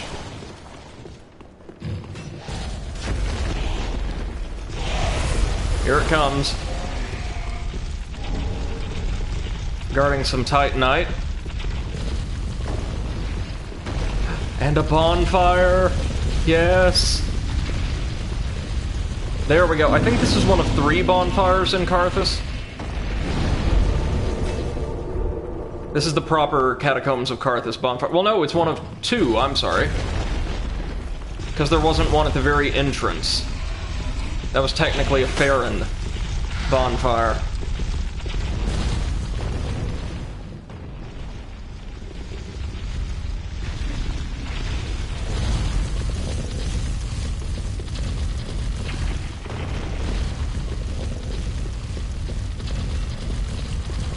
Oh, and it's our good buddies, the rats. Or it was. We can actually find a very interesting invader down here, if I recall. And we're going to fight them, of course, just not right now.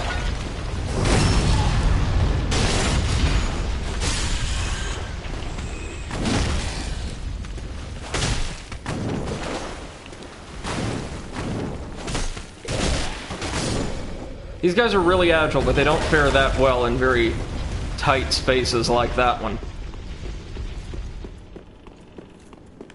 We are almost to the boss, if you guys can believe it.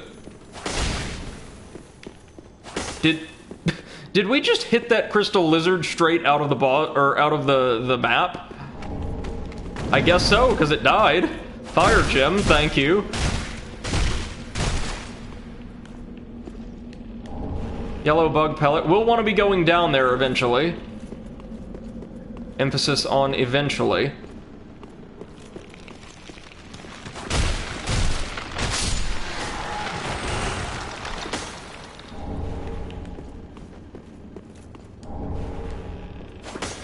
This area, as you could tell, is just overrun with skeletons at a certain point. We'll want to, can we open the gate from this side, or is it... Yes, we can. There we go. This is technically a little shortcut. Another ember. Nice, we needed to restock after falling off of ledges about 500 times. Yep, here he is. Night Slayer Sorig. He uses a very unusual weapon that may be familiar to you. That is the Fume Greatsword. From our good buddy Raim in Dark Souls 2. And that thing, friends, friggin' hurts.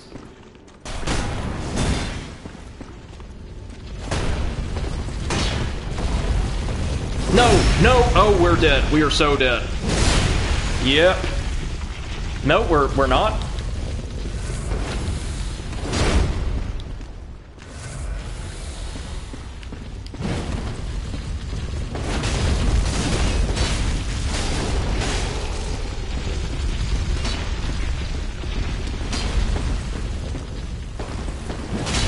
Oh, that's got some damn tracking, doesn't it?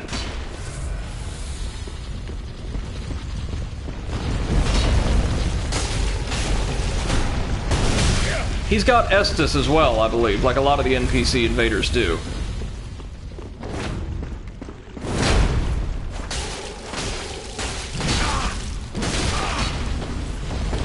He just deals so much damage. I mean, with a big old sword, you'd expect him to, but... Jeez.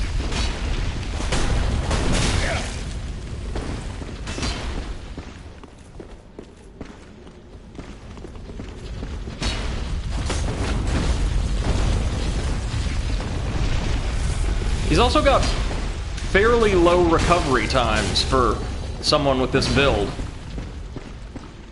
The Fume Knight Greatsword is still incredible, for the record.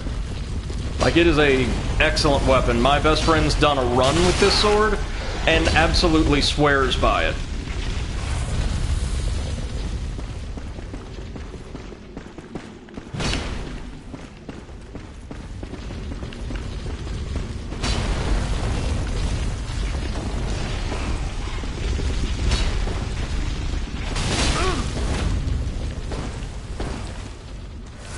Jesus Christ.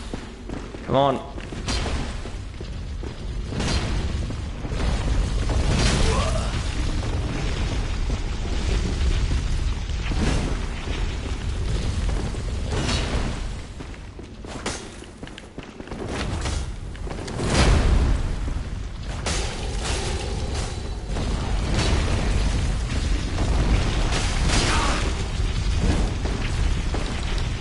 Okay, so maybe he doesn't heal? Oh, he doesn't. Nice, nice. Okay, so we got rid of him. Good. He's down and we get the Night Slayer's Ring. I forget what this one does, but I remember it being pretty good, I think. Enemies lose more stamina when guarding attacks. Yeah, that's really good for PvP and fighting humanoid enemies. Ring of the Savage Sorig, more commonly known as the Night Slayer. Enemies lose more stamina when guarding attacks. Long ago, Sorig engaged the guardians of an ancient city in a bloody confrontation, and returned with their rings as his prize, still frozen on their dismembered fingers. It's a very good prize for that fight. Tricky as it is. Speaking of tricky, it's Bone Wheel time and slime time? Oh jeez, I forgot you guys were here.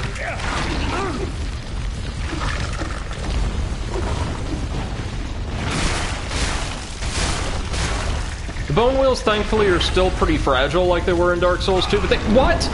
Again?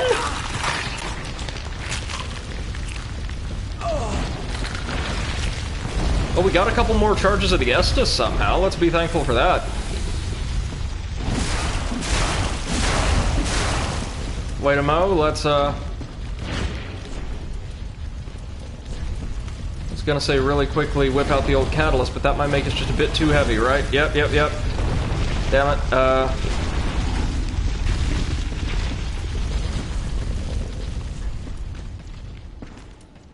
anything very slightly lighter we can wear?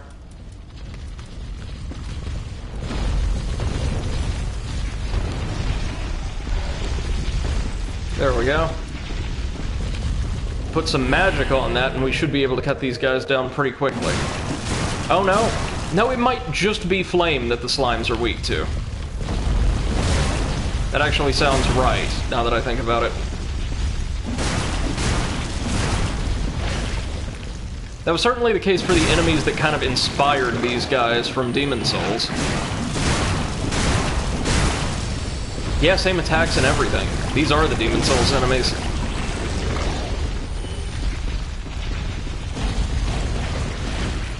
Well, you know our rule. When slimes are around, run.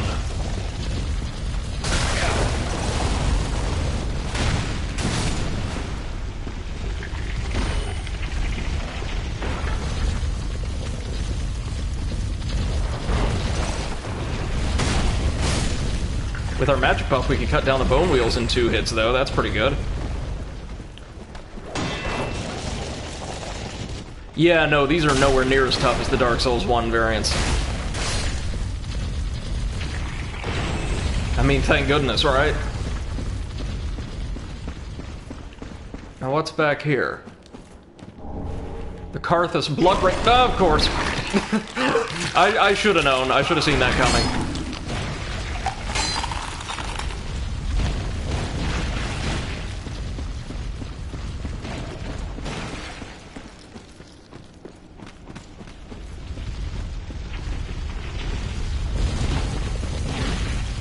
We're not done here, though, I don't think.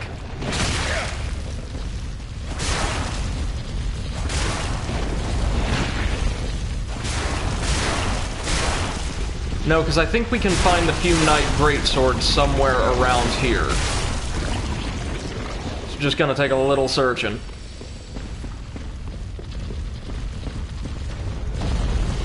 Let's check out our new ring, though. Boosts rolling invincibility at the cost of defense, so more iframes and slightly lower defense. Yeah, I think we're good there for now. We need our dex boost, I think, and I don't want to sacrifice defense right now. Hey, Spyro, how's it going? Been a while since we heard from you. Hope you're doing well. I'm doing all right, just enjoying a day off with some Dark Souls 3.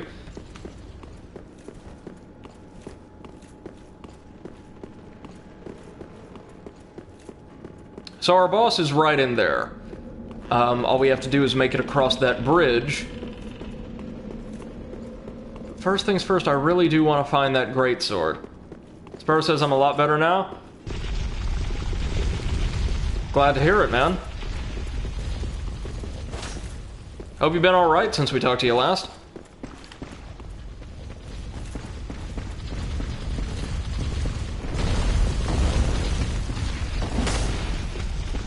This might be an illusory wall kind of thing. And since we were, by total accident, playing offline, it might take a little while for us to track it down.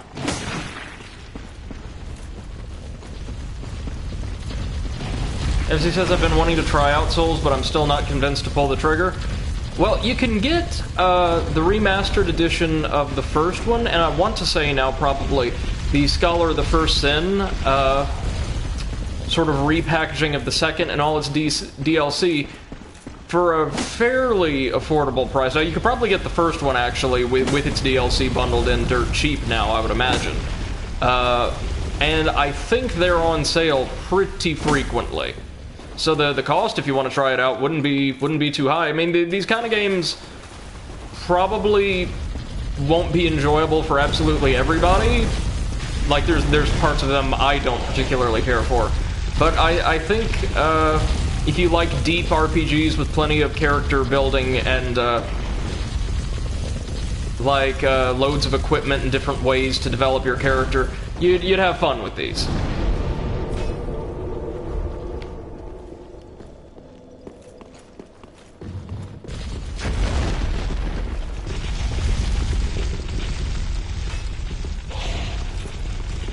Maybe we'll go back for the Fume Knight stuff later.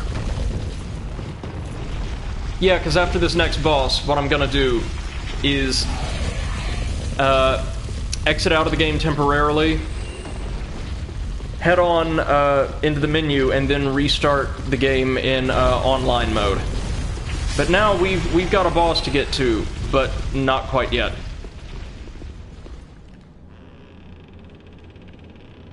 Let me make sure I'm doing something right here. Love the ambient noise of the tomb. It's very atmospheric. I mean, simple, but atmospheric. Mm-hmm.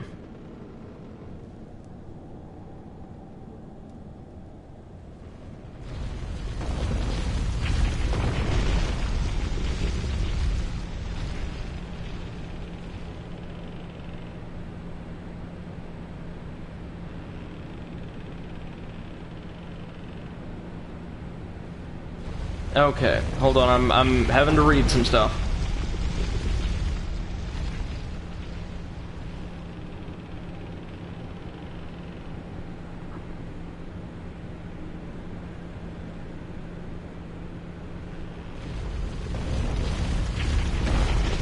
Okay.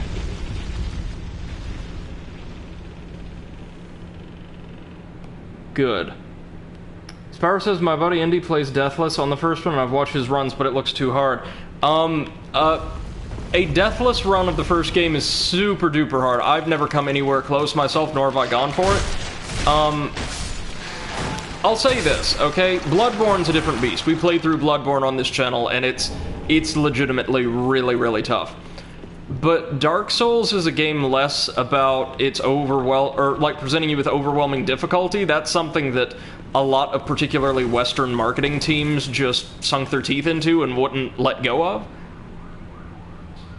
And more about providing you with loads and loads and loads of, say, different ways to prepare yourself for really intricately designed encounters and challenges. So if something doesn't work, say with the way your character's built and a boss just lays you out, or like an encounter lays you out or an NPC does, it's not so much a matter of, as so many of the more toxic members of the fan base say, just getting good. It's thinking, okay, how do I reconfigure my character? What items do I use? What spells do I use to maybe give myself a shooter's chance here?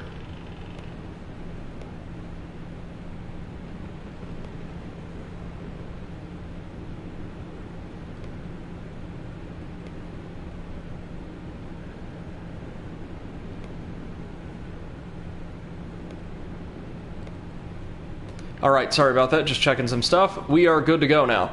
We are going to cross this bridge in something of a hurry, because an entire army of skeletons is about to follow us. Or attempt to, rather.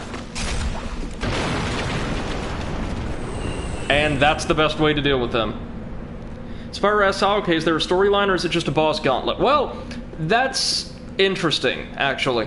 There is a very well-developed lore for the world you're placed in, and most of it can be found in item description. So every single thing you find, from consumable items to gear to armor and spells, all have these little descriptions that not only tell you what the item does or any special effects it may have, but gives you some information about its place in the world, the country it comes from, the famous combatant who wielded it, or what have you. And you have a chance of running into many of these environments and characters as you move through the worlds.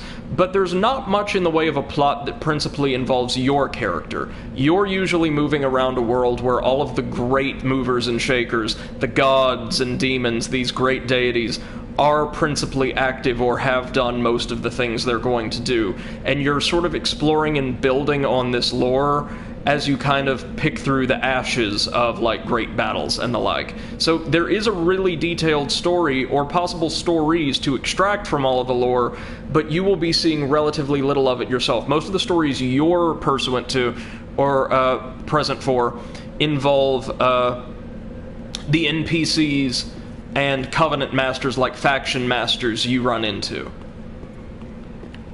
Speaking of, we should be able to encounter one over here. So I thought.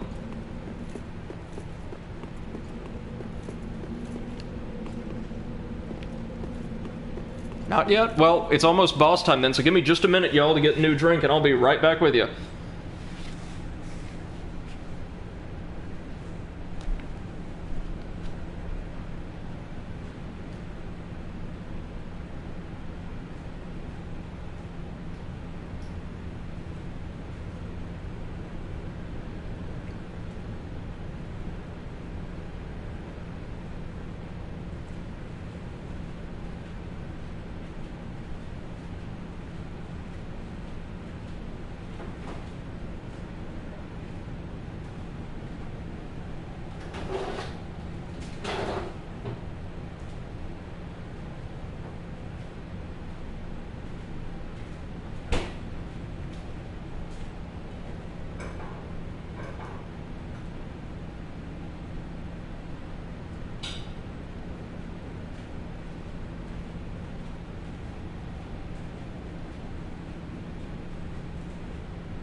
Alright.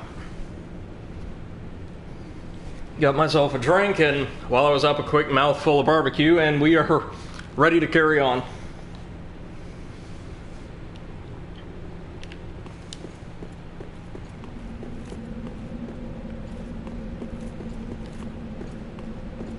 Before we fight the boss, we actually want to head down to the bottom of this ravine. We can actually use the destroyed bridge as a ladder, which is a thing I didn't realize for the longest time. And, MC, are you in the chat right now? Are you active in the stream? You might want to catch this bit. This is really cool. We're going to fight another one of these flame demons, and we're going to call in some very unusual help. You probably want to see this, and you definitely don't want to see what comes immediately after.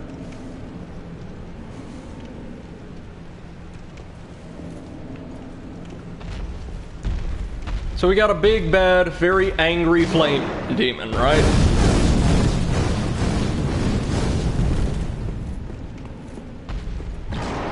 Well, actually, we might hold off on this. Hold up, sorry.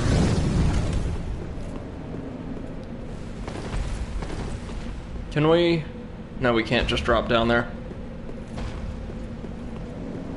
Well, this is one for the highlight reels at any rate. Big ol' flame demon. If you recall, we needed Siegvert's help to fight the last one. Not so this time, because this chest over here happens to be a mimic. Now, you aggro the mimic, like all good players would, and the mimic and the demon will actually turn on each other.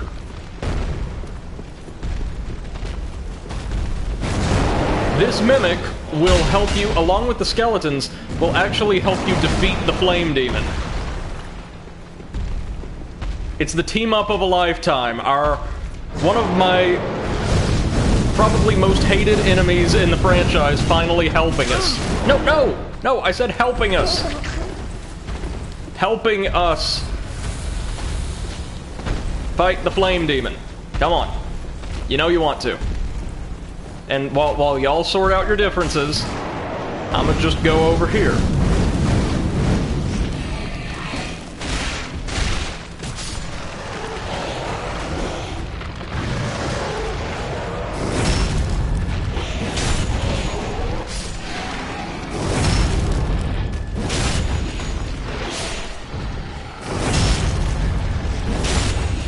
And the mimic will just straight up murder that demon, granting you its soul. Spyro asks, is there any chronological significance for the numbers on the sequels lore-wise, or is there no connection between them? There is a connection... Okay, so this is kind of confusing, so bear with me. Dark Souls 2 was made by a team with significant overlap with the team behind 1, Bloodborne, and 3, but not the same exact team. As a result, a lot of the design choices they implemented, especially in regards to world building and lore, were received quite differently than the rest of the series. People usually either absolutely loved the second game, or in the case of the hardcore Souls community, they hated it. It's actually my favorite entry in the entire franchise, as it happens. Instead of an extremely bleak, dark fantasy, the overall tone is more like a dark, almost Brothers Grimm-esque epic fairy tale. It's really good stuff.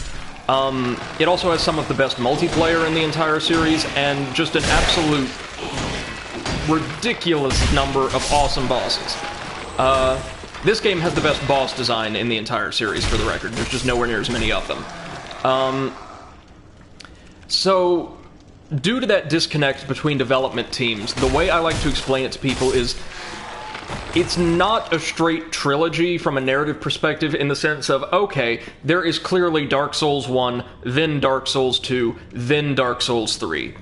It feels more like there's Dark Souls 1 and then 2 very different sequels to it. One of them, Dark Souls 2, retained most of the mechanics and iterated upon them in interesting experimental ways, while largely doing the same with the lore, attempting to introduce a world that took place, or a setting that took place in the same world, but like centuries or millennia after the events of the first game, where all the big figures, all of the important, like, plot points, they're still known, but entirely shrouded in the mists of time and myth. So nobody's ever referred to by name or by the right name, because, like, the cultures have played telephone with all of this information across, you know, generations and generations. So you get these really cool callbacks to the first game sporadically, for the most part. Very few of them completely overt. There's a couple of boss battles that are very evocative of fights from the first game. But it's kind of trying to do its own thing in the same world, really taking that world and moving it forward. Since so many of the complaints leveled against Dark Souls 2 were based around how different, quote-unquote, it was, and how it, quote-unquote, wasn't Dark Souls, even though it totally was, this game takes a different approach. Reintroducing a whole lot of characters and weapons and items and locations from the first game, but attempting to really improve upon and change up the mechanics with some lessons the dev team learned from Bloodborne. So, you can easily play through each of the games without, like, having to invest heavily in the story or the world building if you want to, and still have a great time.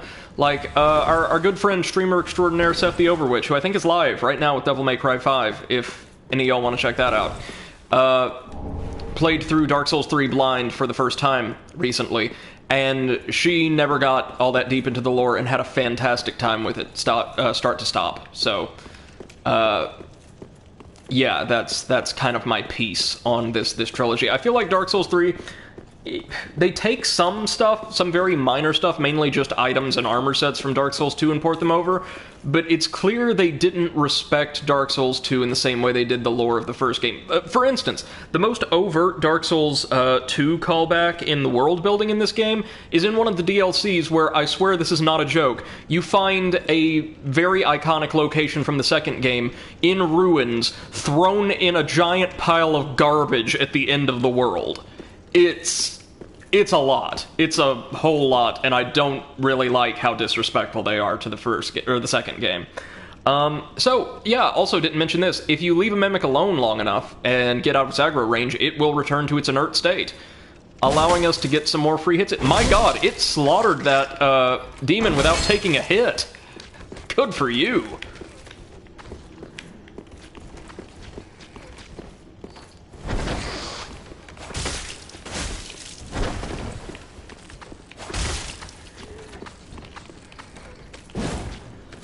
Apparently the crab-walking mimics from the second game are still present here. We just haven't run into one yet.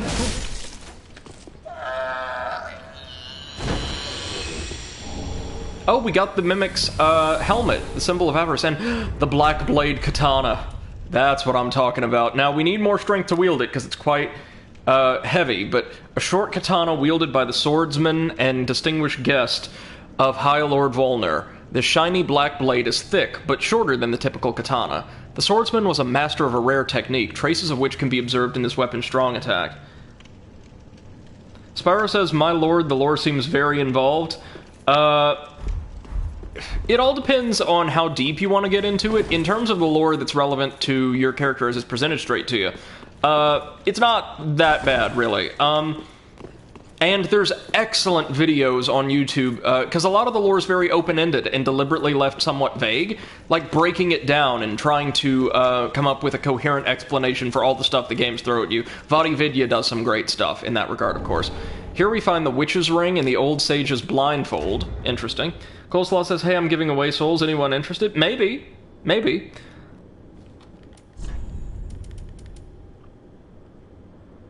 Says, "You need strength, I got you." I'm alright, man. I don't need anything in-game right now, but I'll keep it in mind. Thank you for the offer.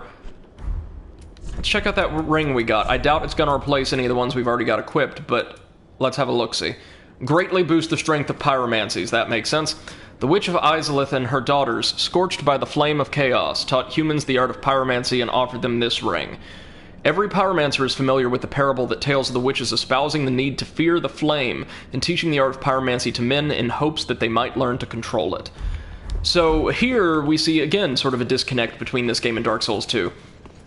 The Witch of Izalith and her family, referred to by name as if... This is kind of the problem. Dark Souls 2 treats the first game as if it happened centuries or millennia ago, which I think is the better way to do this. Dark Souls 3 treats Dark Souls 1 as if it happened last Tuesday.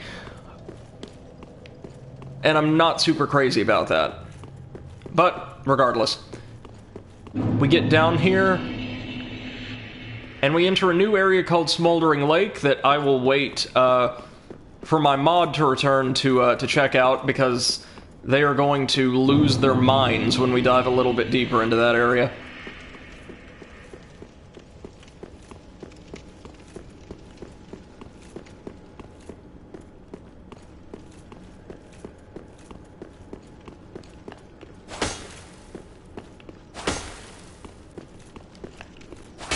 None of these are illusory, I don't think. We'll have to remember to start playing online. Sparrow says, "Is Deathless a required thing at any given time, or is it a self-inflicted challenge?" It is never a required thing. No, death is expected and really accounted for in the game's fundamental design. I believe Dark Souls 2 has a special ring that gives you, I think, something purely cosmetic, like it's a fun little bonus, if you manage to make it to the entire game without activating any of the game's bonfire checkpoints, and might be ditto for making it through the entire game without dying. It is by no means a requirement. It's purely self-imposed challenge.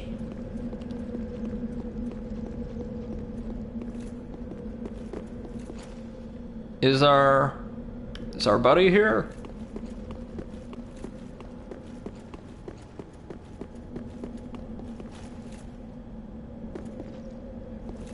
Not yet.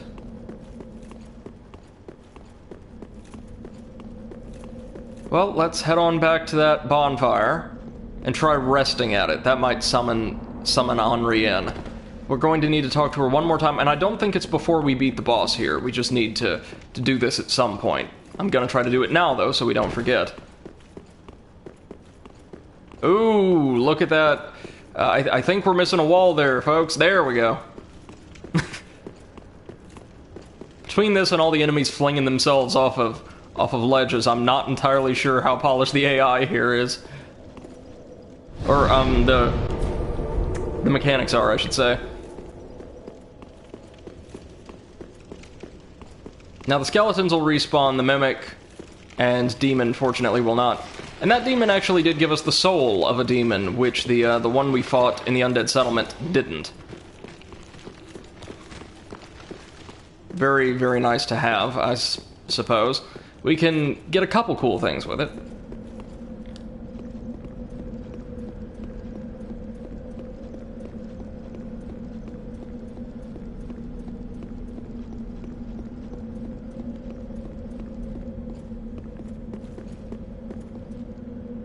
There she is. Good. Good, good.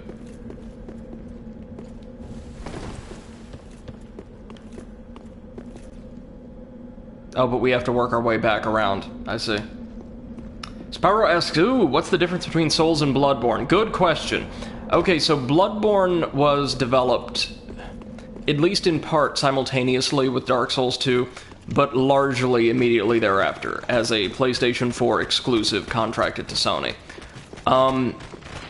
Bloodborne does a number of very interesting experimental things with this game's fundamental design philosophy. It is, first and foremost, a far more hectic, kinetic game in terms of its combat. You, for instance, are much faster, and on the whole are way more fragile, as are most of the enemies in the game. That fragility on the player's part is what makes the game feel so difficult, especially in the late game and DLC content. But, in place of, say, shields or offhanded weapons, you, in your offhand, can wield one of any number of firearms or supplementary tools, and you can shoot enemies in the middle of their attacks just before they would execute to leave them open to a visceral attack that'll drain a huge amount of their health, just like parrying in Dark Souls, but from a distance.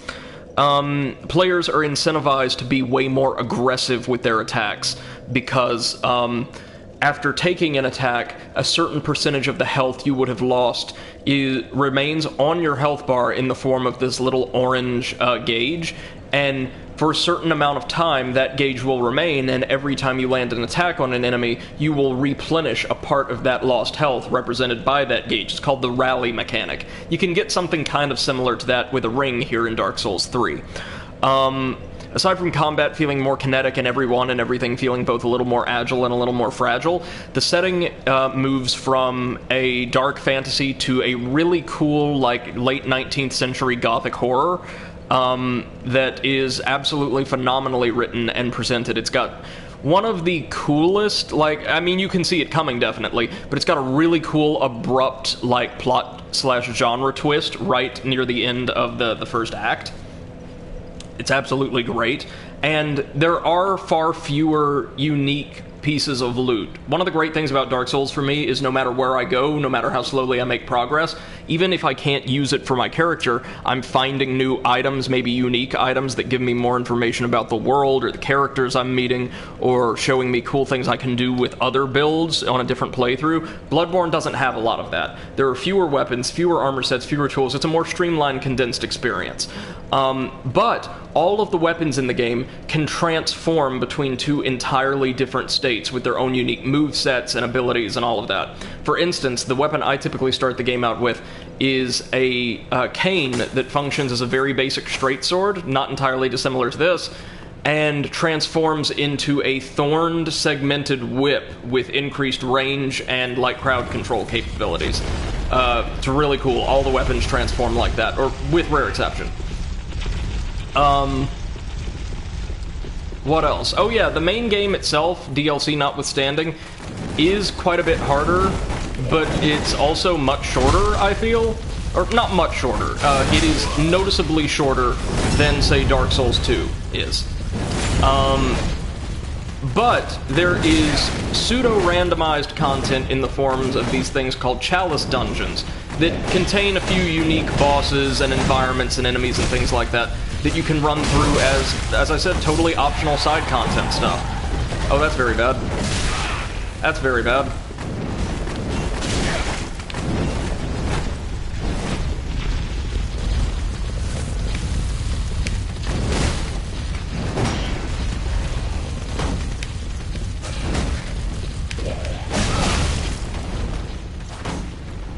Come on.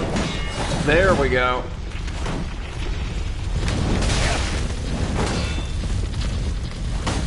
Oh, come on. I can usually handle you guys. I can usually handle you.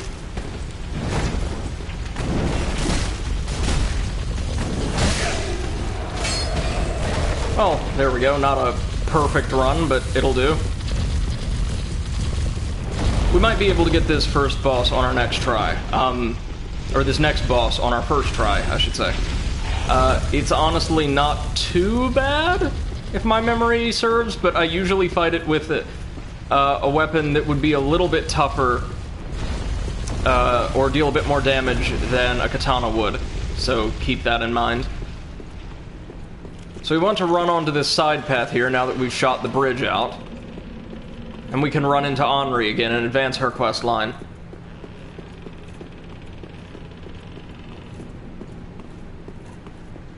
Ah, hello. We meet again.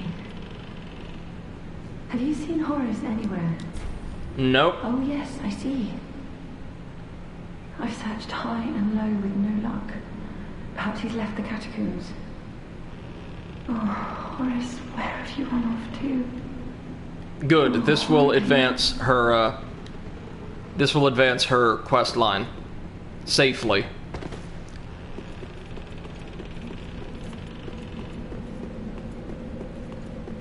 Right. So boss time, and it's a really cool boss at that.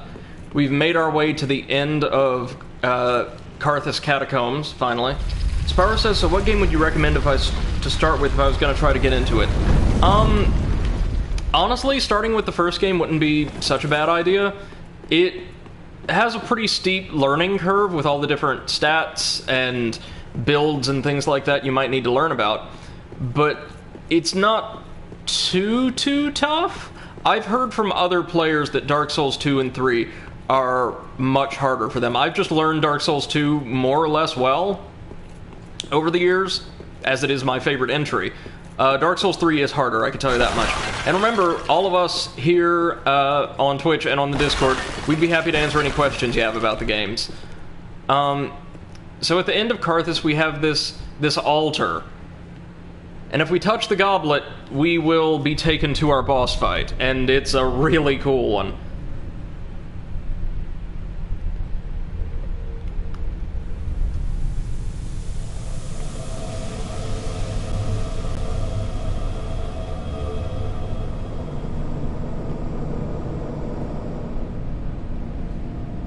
The power of the abyss seeps out into our surroundings, extinguishes the candles, and we're going to be sucked in to this portal centered on the goblet.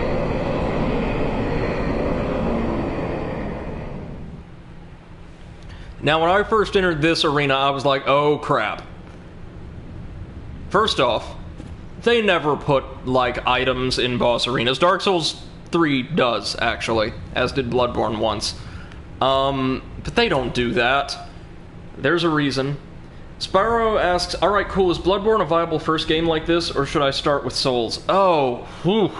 This is strictly a matter of opinion, and you might want to look into some more people's stances on this online, because a lot of people say the relatively streamlined nature of Bloodborne's, like, character building and stat system makes it much easier for them to access and understand, and it kind of helps them, like, get used to the way these kind of games work. And that's true. But Bloodborne is, in terms of actually playing the game, in my personal experience, some people say this, some people disagree, it's much harder than any of the Souls games. Much harder. Much less forgiving. So, if you're okay with, like, having to die or take hits quite a lot in order to, like, just kind of learn the lay of the land and how the game works and feels, Bloodborne would be an excellent teacher for this series. If you want to be kind of eased into it and get the chance to explore and play around with different stuff, Dark Souls 1's probably a better choice. I do wish my mod was, like, in here, because they've been experimenting with Dark Souls 1 themselves recently, like, trying all kinds of different builds, and could probably give you some advice. Okay, but this fight, you want to apply our magic weapon, head toward the... Oh my god. Look at this. Yep, it's a giant skeleton, the High Lord Volnir, ruler of Carthus. Now, we can't attack Volnir himself, and he's going to be surrounded by and constantly spraying this mist that will damage us over time. God, he looks so cool. Our goal is to destroy these bangles on his arms. There's just 3 of them, and for every one we destroy, he will be knocked further down the ramp, which is good, because he's slowly advancing towards us all the time. And will take an immense amount of damage. He's actually being dragged into the abyss and using these relics in a last-ditch attempt to save himself. We got the Great Warden Pyromancy Tome, that's useful. Alright, phase 2.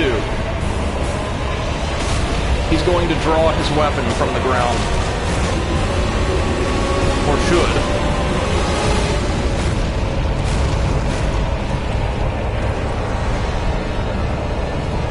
Yep. No?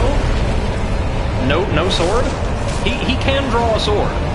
He usually does at this point.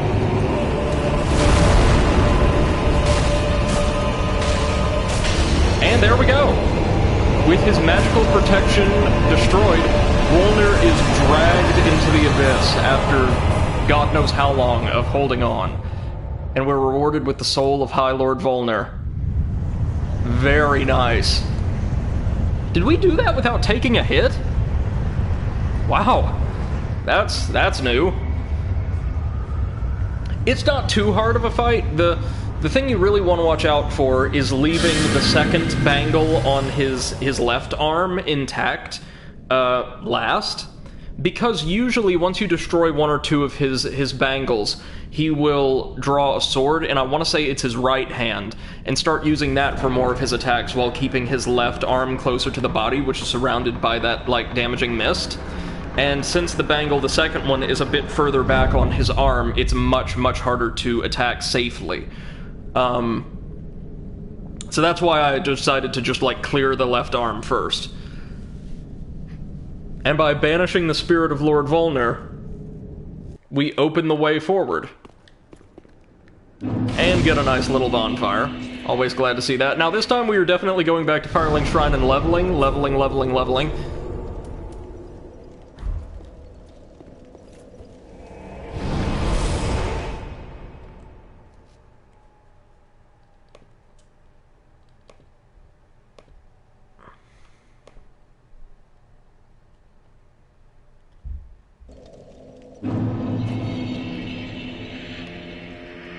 One moment, just checking some stuff.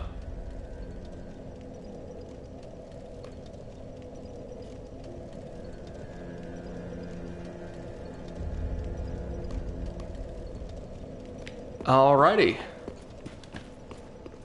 Oh god, we've got a lot of souls now. Don't want to waste any of those. Let's check out the 2 new souls we got. So the soul of a demon. Demons were born of the Chaos Flame, but the flame has not survived, and the demons are a dying race. And then Volnir's soul. Lord Volnir of Carthus sentenced countless souls to gruesome deaths, keen to outlive them all. And, he did, so kudos to him there.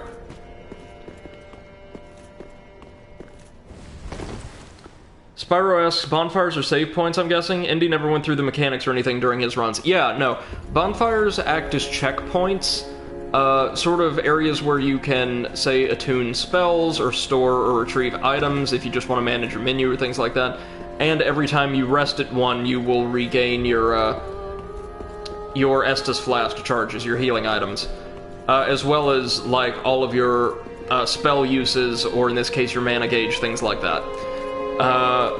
You can find a ton of them throughout the worlds of Dark Souls 2 and 3. They're a bit more sparse in Dark Souls 1. And starting in the second game, you can teleport between any bonfire you've activated and another from the jump, right from the very beginning of the game. In Dark Souls 1, you have to wait a while to unlock that function.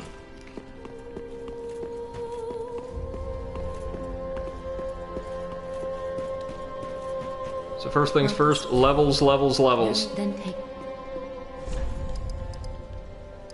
Well, 4 levels, that'll do. Okay, how about...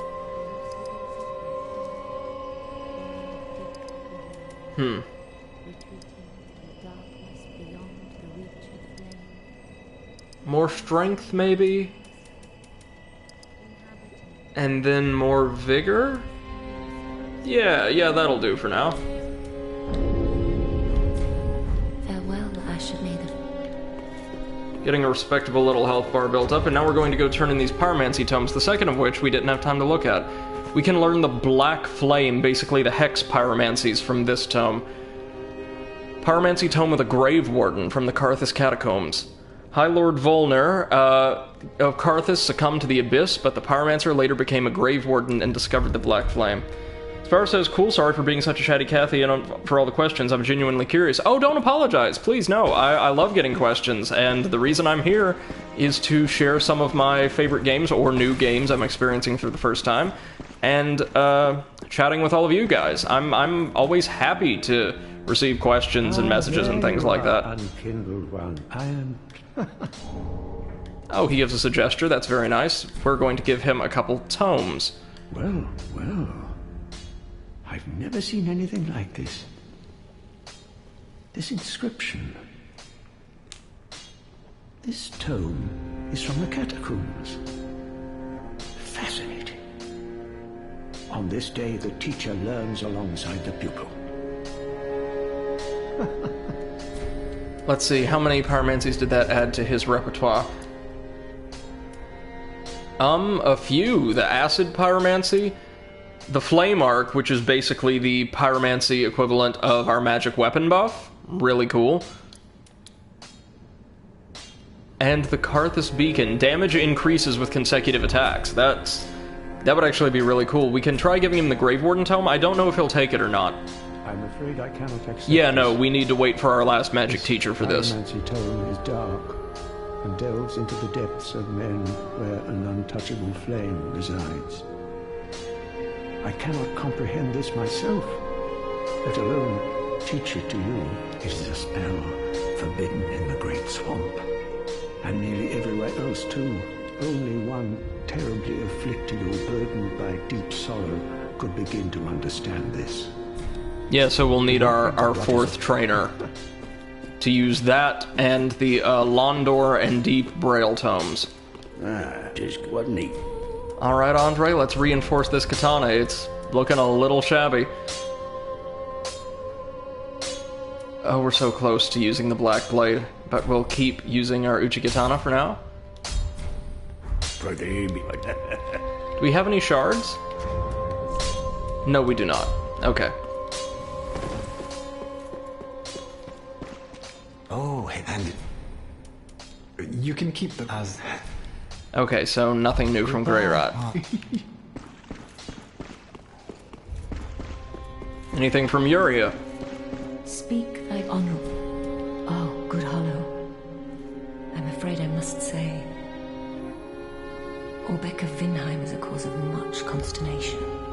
So our magic teacher. He proclaimeth himself Lord of Hollows. If left alone, he may one day imperil thy rule. Fall to this matter yearly, else we are unraveled. Decisiveness is the mark of a true monarch. Spyro asks, do you need resin to use the flame buff in this game, like in the first game, or is it a separate thing? Okay, yeah, no, so you can find pine resin to buff your weapon with any of the following effects, okay? So as far as elements, you've got like the charcoal pine resin and the yellow pine resin for fire and lightning, like in the first game. You've got a magic pine resin, which I think was also a thing in the first. You've got pine resins that will temporarily coat your weapon with a poison or a bleed status effect buff. Or, starting from the second game on, you can find resins that buff your weapon with pure dark energy damage, which is my personal favorite. Now, you can also find spells that temporarily buff your weapon with those self-same energies. I believe in Dark Souls 1, you could only buff your weapon with 3 different potencies of magic damage with a spell. I could be wrong about that, though. There could be like a lightning equivalent in the Miracle School of Magic. In Dark Souls 2, we got dark and lightning at the very least, and I think here now we have like magic, lightning, dark, and flame spell buffs instead of just using those consumables. Our lord and liege, knowest thou of a maid named Anri? She is hollow, and will join thee in wedlock. A fellow of mine guides her at this moment. When the time is ripe, thou mayst make thy salutations. For what lord taketh no spouse? Right, so for us to become the Lord of Hollows, we're going to have to wed Anri in a ceremony overseen by the Sable Church of Londor. And given everything we've learned about Londor, you can probably guess this is not going to be a conventional wedding. This is why we needed to complete her quest line. Knowest thou she a fool? We don't need to worry about what she said about Orbeck. He's no big deal. He's not honestly a threat to us. Till we meet, may the dust. Thank you, Yuria.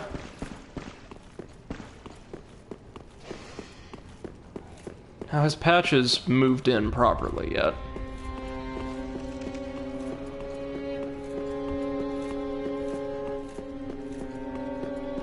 Not yet. Alrighty. We'll take another seed of a giant tree. Never know when you might need it. And while we're here, give me 1 minute. We are going to sign out and sign back in so we can actually be online. Because that is kind of a thing in this game, you know?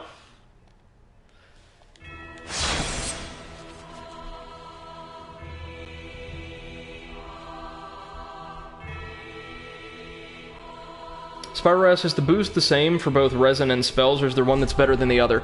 I think the one with your spells will scale with whatever stats that spell relies on.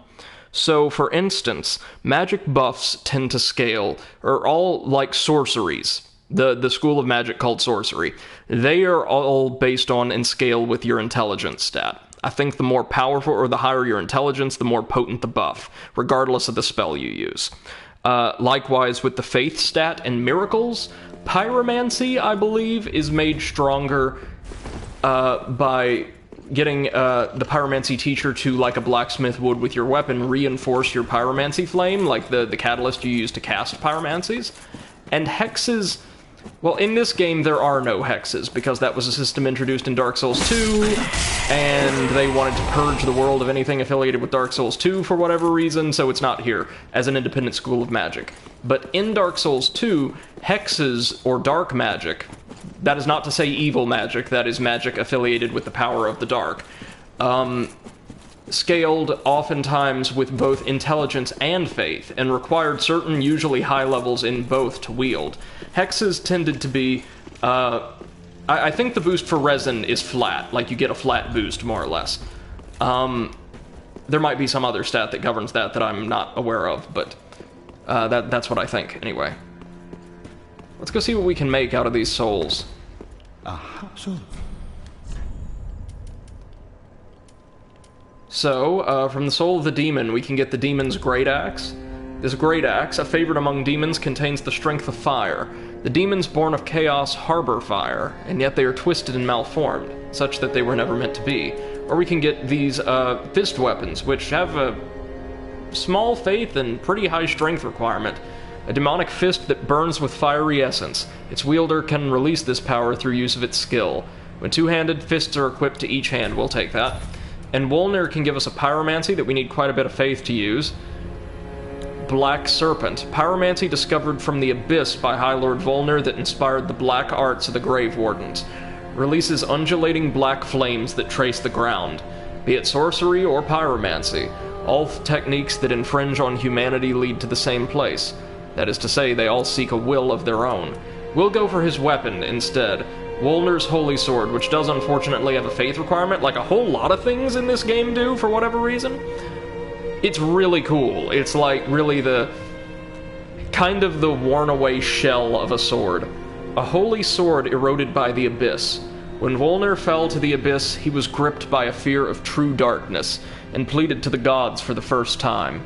This holy sword, together with 3 armlets stripped from the corpses of clerics, gave him some semblance of comfort. We'll go for that.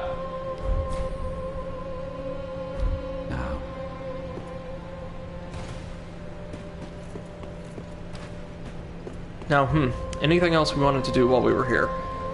Well, I don't know that there's much more we can do. So, time to carry on to Smoldering Lake.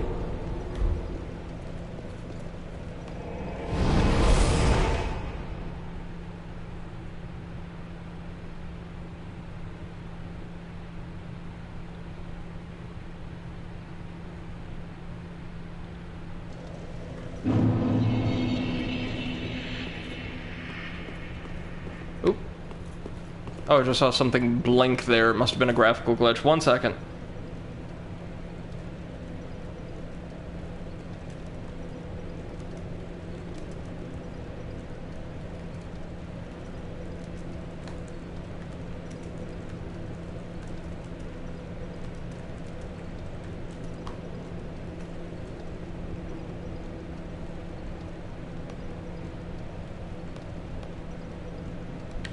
Okay. Let's do this. So this is the Smoldering Lake. It's fan service time. Remember Ash Lake? The beautiful, like, serene, untouched location harboring the last of the ancient dragons in a resplendent state of nature in the first game? Well, apparently it's just in a cavern now and everything's on fire and it's not a lake anymore. This is just more shameless Dark Souls 1 fan service that doesn't make any sense. You'll notice a bunch of souls scattered around here. This is to tempt us, because that's a thing.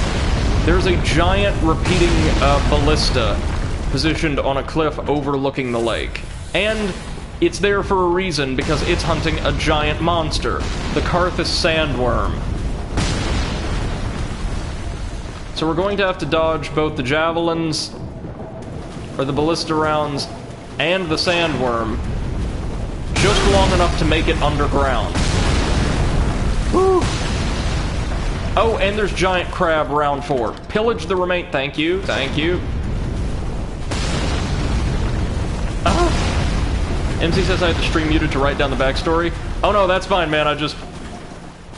I thought you might want to be here for this one. So we're in Ash Lake, or what's left of it. This is underneath the catacombs, by the way. And we will fall down straight into Old Izalith. Just, why? Like, really?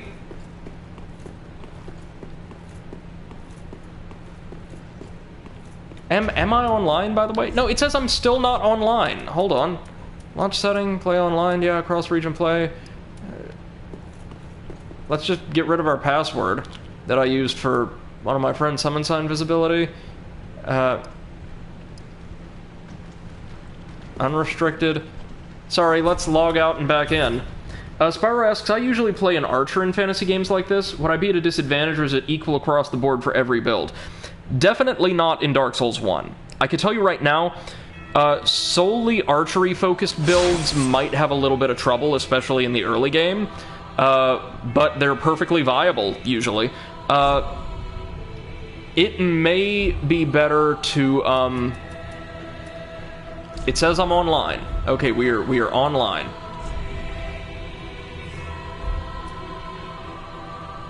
Good. We will, load right on in. It may be better for you to experiment with some of the sorcery-based classes. I keep saying sorcery because that's like my colloquial catch-all for magic. But magic user classes, because they tend to be based around a lot of very viable, cool, ranged options. I don't use them extensively in Dark Souls 3 because they're harder to get with like a spell sword build like what we're going for. But if you like playing an archery type class, you could go for a straight archer, or you could go for like a sorcerer and use really powerful ranged spells or hexes. We get a chaos reinforcement gem down here.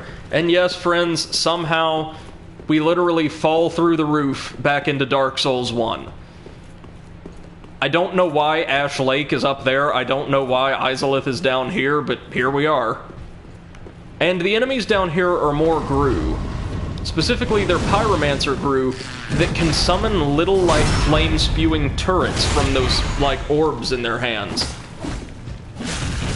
And are quite powerful otherwise.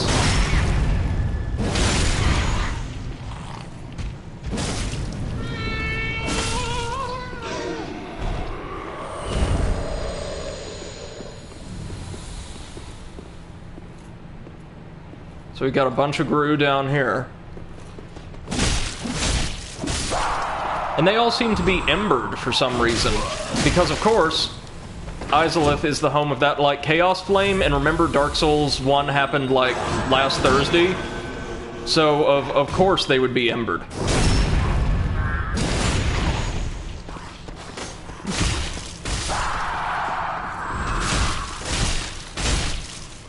These seem to be, if you look at their horns, slightly more mutated than the regular Gru. We got a Rotten Gru Dagger, the Gru Rot Shield, Titanite. Well, we're just rotting all over the place.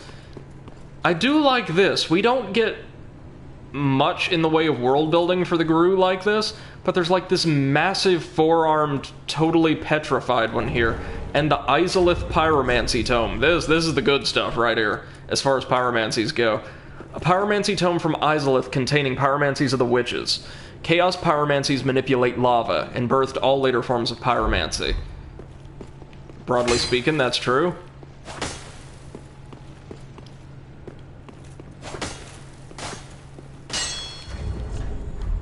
And yet it still has me as offline. That is so weird. Or no, does it? Hold on. No, we're online. Okay. My bad.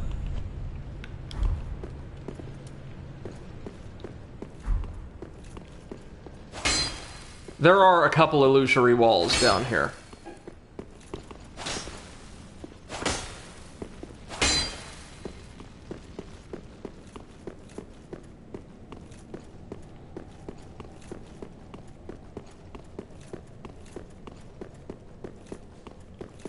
So with that large Gru out of the way, I think we're good to carry on. This area can get really tough, believe you me. But we do have a bonfire, making it a little more tolerable. Hello, illusory wall. There we go. Oh, look, we've got embered slime now. Yay!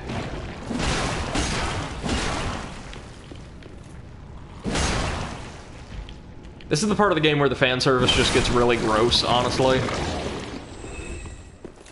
Like 2 areas from Dark Souls 1 back to back with next to no explanation, rhyme or reason, just they're here.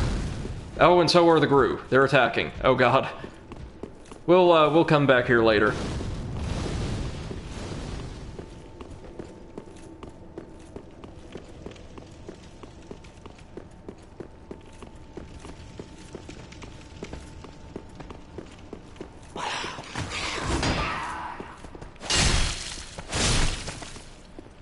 The regular Gru really aren't that bad to deal with, aside from like the grapplers. It's the big ones with the pyromancy flames we have to watch out for.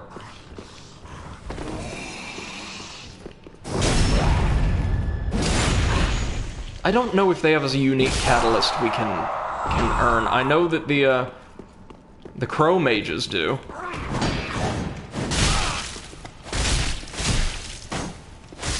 As he says, Lost Izalith doubled down with the depth. It did. And look, there's like Capra demons and Taurus demons just laying all around. So, I do like one little bit of the additional world building they did for the demons in this game. The idea that they are like these stone constructs, almost these clay figures, brought to life through like these embers placed in their chest. Like they are living kind of golems, basically. I like that. And the fact that the flame has run out, just kind of deactivated all of them, is kind of cool as well. But that also begs the question, why? Why are we here again? Why are we here now? Ember. Okay.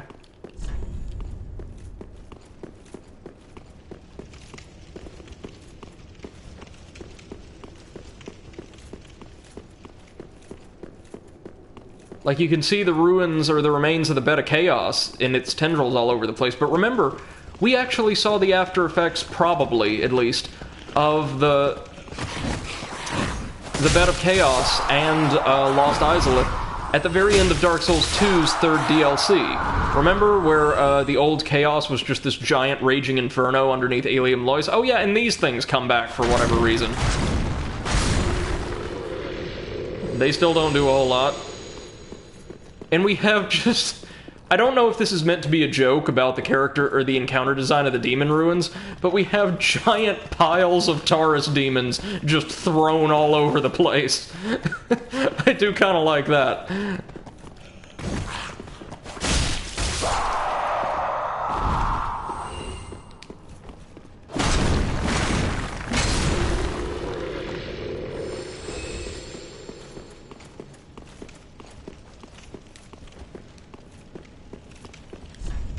Illusory wall ahead. Oh, here, yes. Whatever could be killing that group? Why, of course, it's a Black Knight.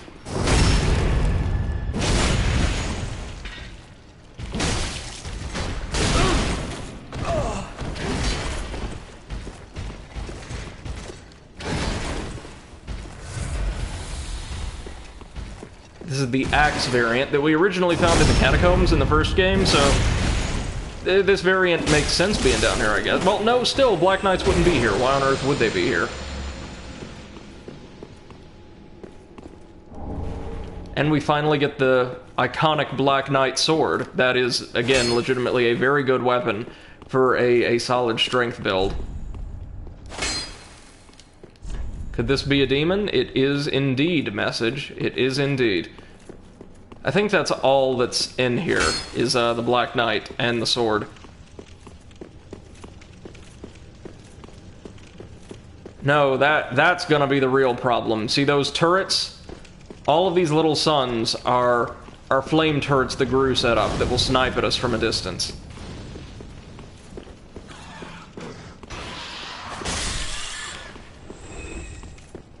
And there's no easy way to get rid of them.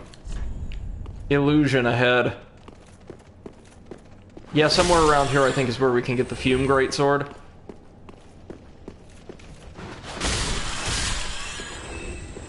Oh no, here we go. Yeah, as I said, there's tons of illusory walls here. And here, oh man, we can find the remains of the what was her name? Like the good lady or the gray lady? It's Kalag's sister.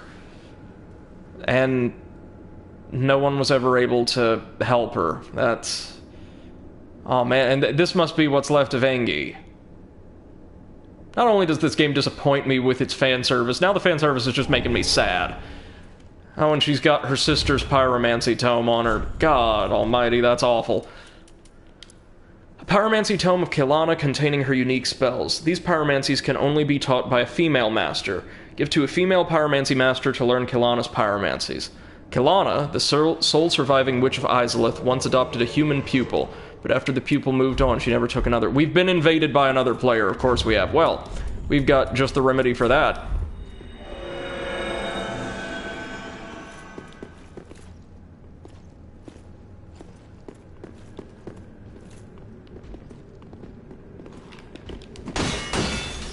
Oh no, you don't.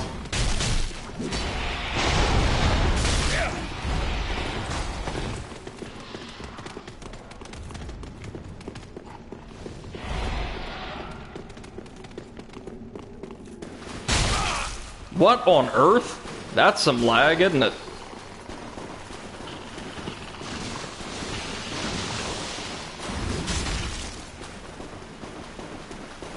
And he's just taking the hits. He doesn't care.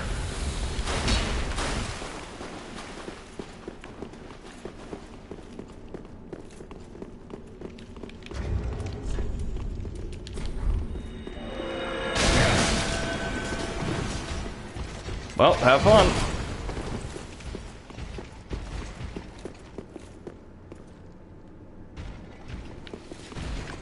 Really?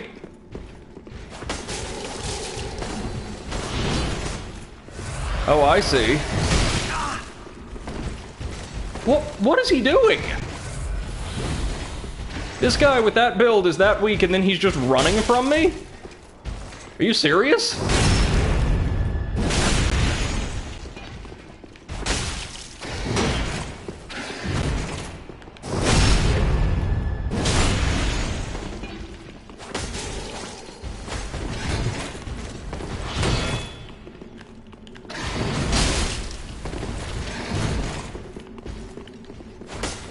This is very weird, isn't it?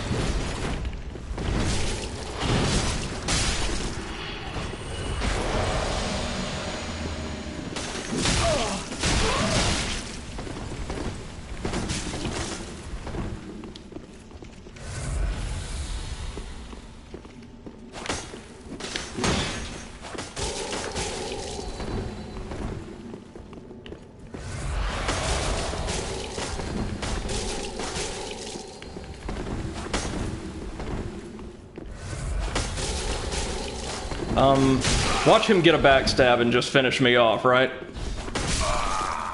Oh. Huh. I mean, the lag helped us more than anything else, but, woo! Now let's, go back and collect all of the loot we should have been able to on the first run. I tell you what, I'm not very good at PvP. The only problem with that player's build is they didn't have a whole lot of health, even by my standards. And I think, even though the enemies didn't do much good for us, oh god, that's Night Slayer Torig again. No.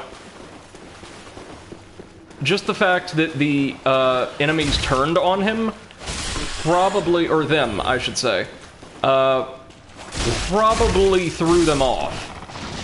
I know it did to me whenever people used a Seed of the Tree of Giants on me in Dark Souls 2 multiplayer. Hey, a Titanite scale, nice.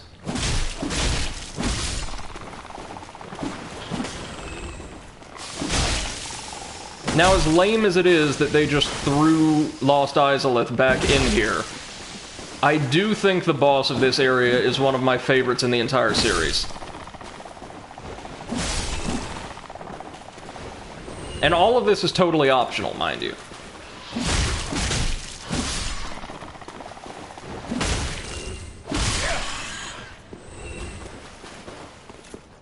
But the area itself, yeah, I don't like it. It's like somebody threw Demon Ruins and the Depths in a blender, and we're like, yep, that's it, that's our level. And let's also put Ash Lake there for some reason.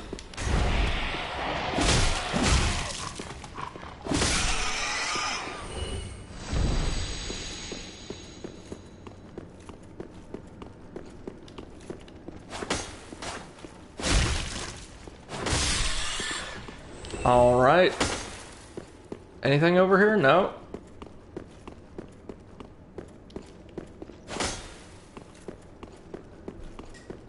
Okay, we'll have to look out for a way to get to that ledge the basilisks were guarding. See, right up there. We'll have to access that from elsewhere. Do we feel like taking on Night Slayer Torig? Not really, but we kind of need the loot, and he has some pretty good stuff.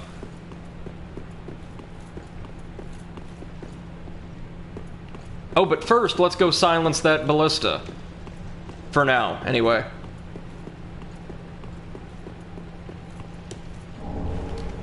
Soul of a Crestfallen Knight, nice. We're going to need it to take down the worm later on, I think. But for now, we probably want to disable the ballista.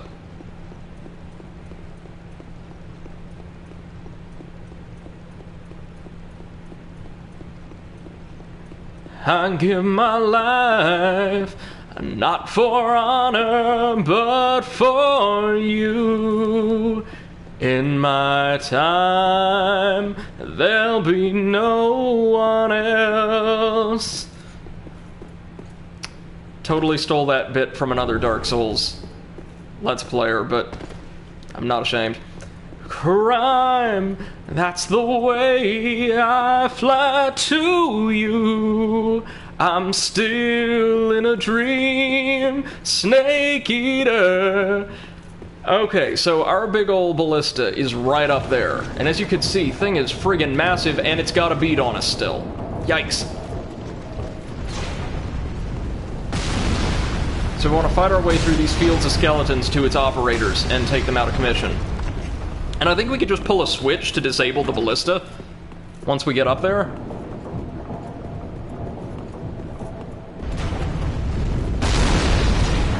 And the bone wheels are back.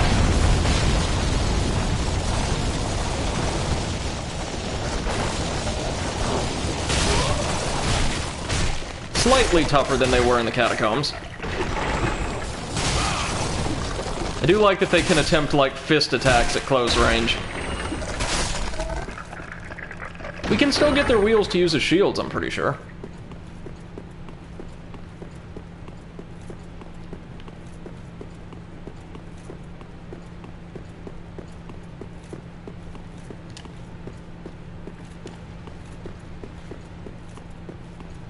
Should be almost to the cliff top. We've got to go through some more skeletons first, but almost there, y'all. Almost there.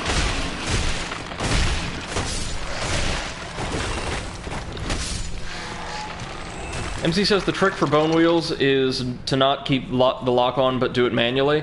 Yeah, that can help. The bone wheels in 2 and 3, though, are nowhere near as bad, which makes me very happy. We've got a couple Karthus guards down here, though.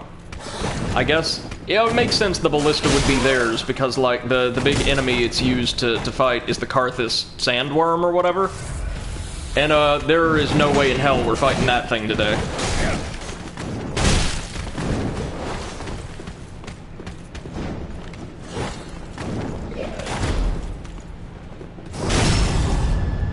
So these ninja skeletons are much, much tougher when they actually have some space to operate in like this.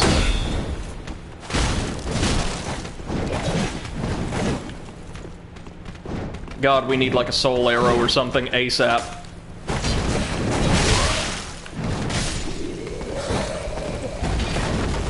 Need to heal because of that bleed status. Like that.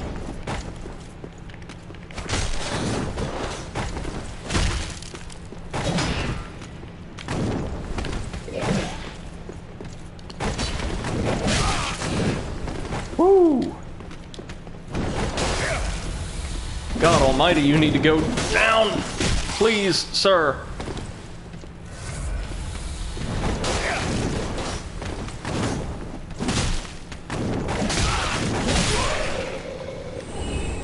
Made it, but only just. That's fine. That's fine. Look at the size of this thing, would you? Sheesh.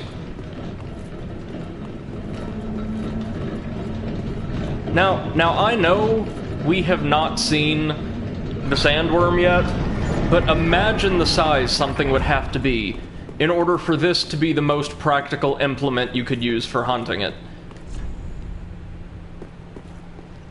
MC says too big to be useful. Oh, no. This is exactly the right size for fighting the sandworm. Exactly the right size. Secret passage ahead if you drop down, I guess. Sure. Which is what we'll have to do.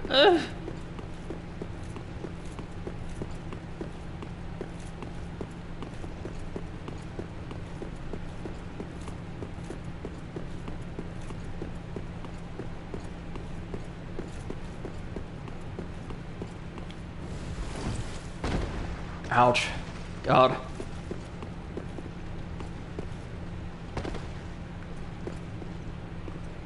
And he says Brady does not want to go down, not like this, I can tell you that much. Jeez. That fall damage from that first cliff was insane. And now we've got to get back to our bonfire, hopefully in one piece. Nope, nope, big crab, no big crab.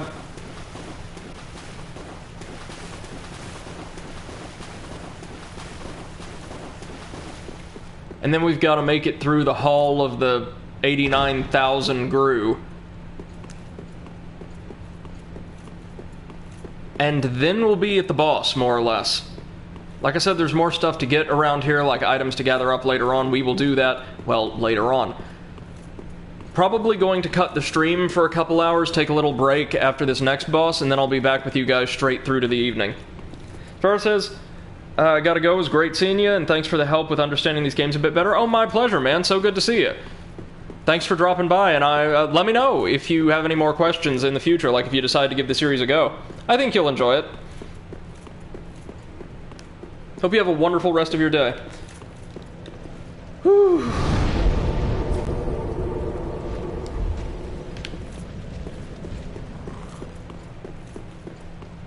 So it's goat time.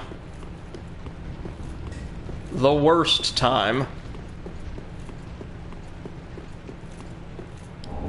Hey, Estus Shard. That's not the worst time. Slime time is the worst time, though. Oh, hello.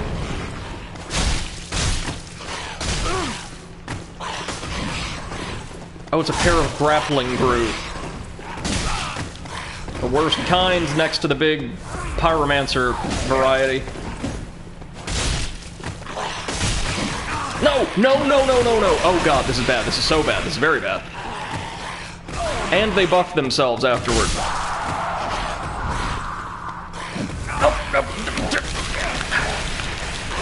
You can mash buttons to get out of grabs a little faster, I think.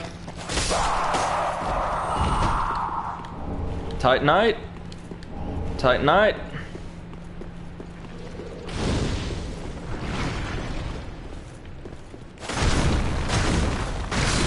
Living statue, sure. Ember, might need that. The boss here hits really, really hard, but god, it's a good fight. Yeah, so this actually takes us around to the... Jesus Christ. Other section of the giant antechamber with all the Grus. Oh no.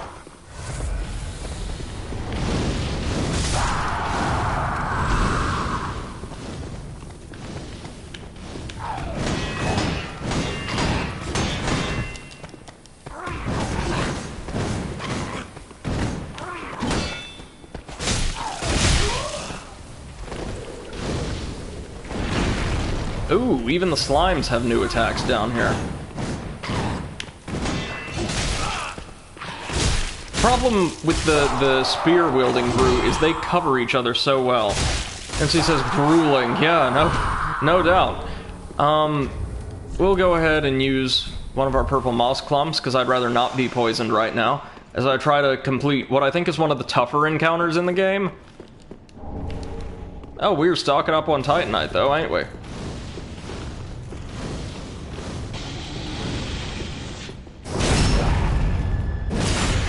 I do appreciate that we now have, I think, all their equipment save the spear.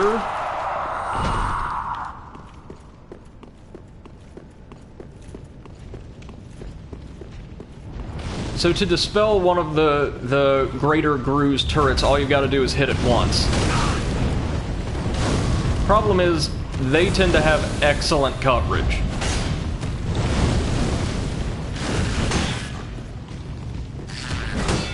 Like so.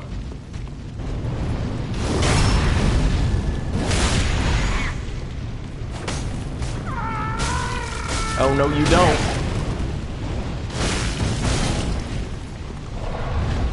I'm fairly certain the turrets disperse when you destroy their master as well. Yes, yes they do.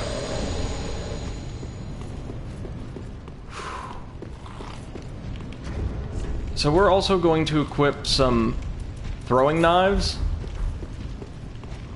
because we're gonna need them. I think. Oh, well. Be great if I could hit him. Another ember. Good, good, good. There's a lot of the big Gru down there. Like, entirely too many big Gru. What is this? Oh! Oh, this is the way out of the ruins. So we're gonna go ahead and light this bonfire. Because the boss is right on the other side of this. But I am gonna try to clear this room if I can. Operant terms, if I can.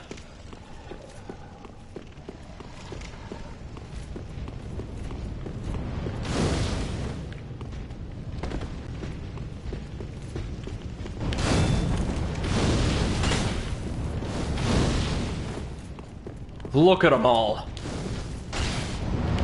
Oh, and they do have, like, some health. It's not just like, oh, hit them with anything and they're gone. Oh, come on then, big boy.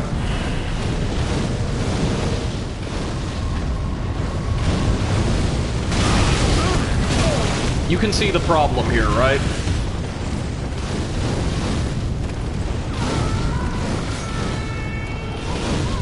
Oh, and God, they're making more. I'm just gonna grab the items and run. How's that? Undead bone shard. Good. We need... Oh, slime! Of course. Of course it's a slime.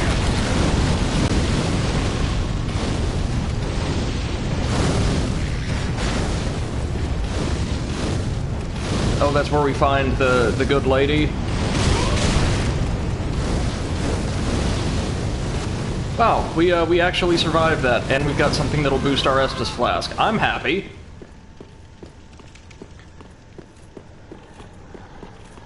Man, having a hammer or something would be so good for what's coming up, but... No dice. We're going to head... Look! It is the Demon Ruins! The bonfire even says Demon Ruins. They're not even trying at this point. We'll go back to Firelink Shrine and dump this undead bone shard in the fire, as well as pick up one more level, probably. So, MC, any thoughts on this area and their reuse of... particularly of Izalith?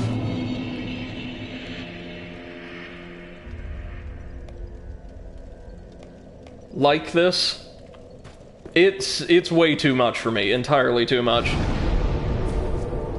Like, put the demons or have the whole last of the demons plot point, sure, that kind of fits, but just put them someplace else. Don't have us randomly fall through the floor into Ash Lake, then immediately thereafter fall through the floor into Lost Izalith. It just... well, it kind of makes your intentions really, really plain. Welcome must be very well then taken. Yeah, we get one more level. Gonna put this one in Endurance, try to get both that and Vitality or Vigor up to 20.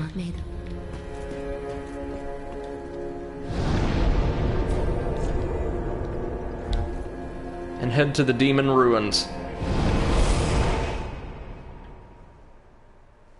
Notice we collected the Undead Bone Shard from yet another old demon, or stray demon.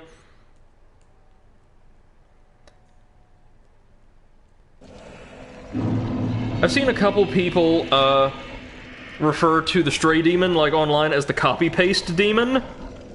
Quite like that.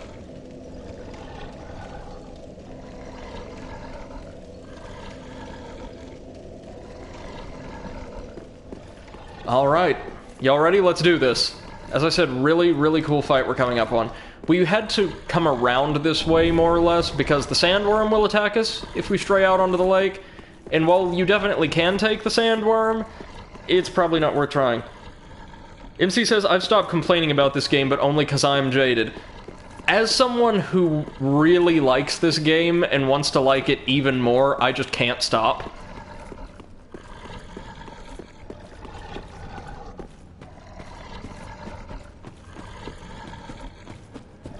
The sandworm drops a special ring, I think. There it is. We ain't fighting that right now. No way, no how.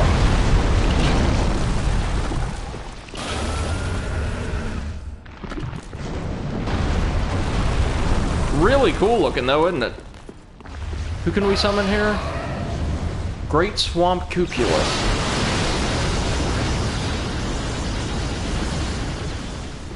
Get ready. This one's gonna take us a few tries, probably, kids.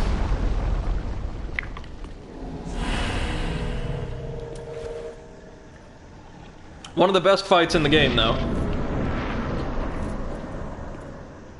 Meet the ruler of what remains of Izalith and the lake. The Old Demon King. Now you might look at him and say, oh, that guy's like this powerful warrior, right? Nope, he's a mage. A mage who just so happens to have a really big hammer. His thing is crowd control or like area denial. And he's really good. God damn it. Yeah, he's really good at it. MC says copy pasted Demon the Return. Oh no. This guy fights way differently. That's no joke. I love this fight. Once he gets into phase 2, like Manus kinda, he starts whipping out way more of his, well, technically they'd be pyromancies, wouldn't they? And becomes way more dangerous. He's going to start calling down meteors now. Or no, that's the Ring of Fire. A Ring of Fire that'll, like, slowly close in on you.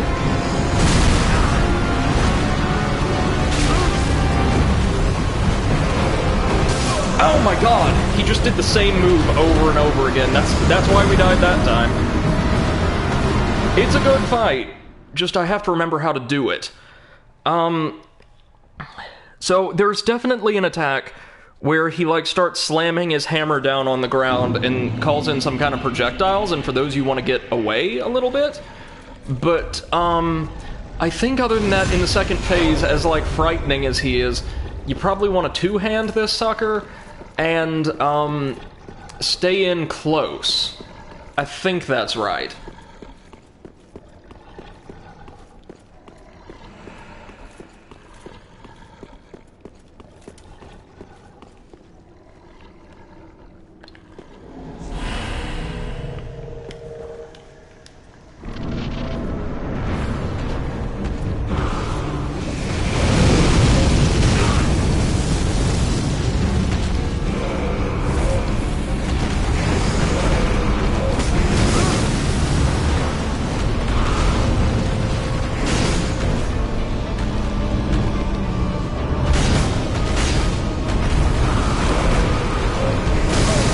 See, that's his, like, or the attack that, oh my god, how am I not learning this again?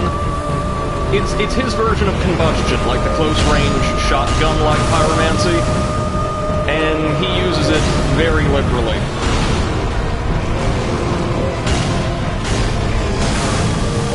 And from either hand, apparently. Oh my god! I don't remember that attack coming out all the damn time like that. I really don't. There we go. That's what we want to punish, baby. Wow. Wow. Here it comes.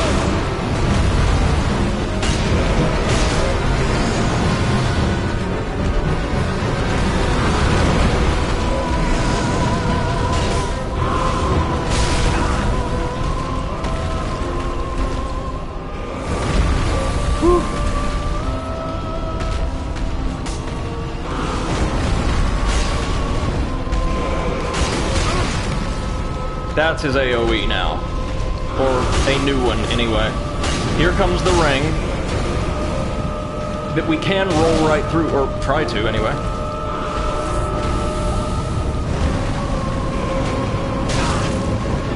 Two at once? I do not remember half of this ever happening. Oh, here's where he summons the meteors.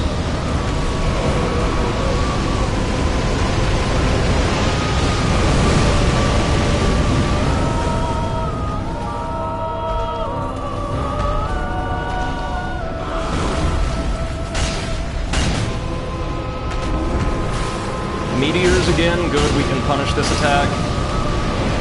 Now just run like hell. And and try not to get caught on the literal pile of asylum demon corpses.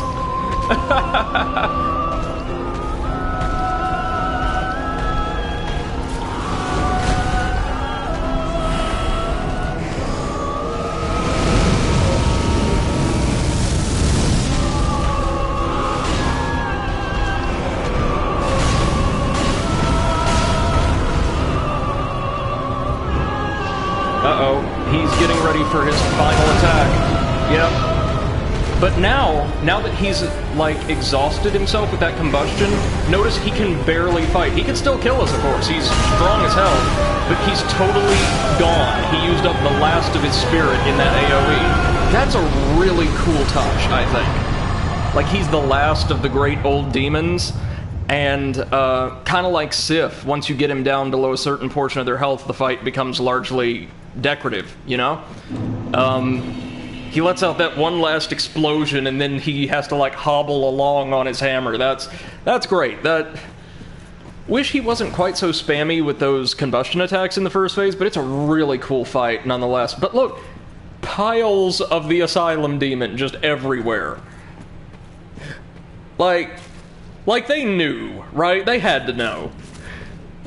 MC says, Dark Souls 1 fans, we made Dark Souls 3 as hard as you wanted. Now enemies can spam their attacks to stunlock you, just like the first one. Was that a big problem in Dark Souls 1? With like some of the human enemies, right? Not necessarily bosses, but a lot of like the kind of mini-boss enemies, I think. In this game, the bosses are certainly really fond of spamming certain attacks.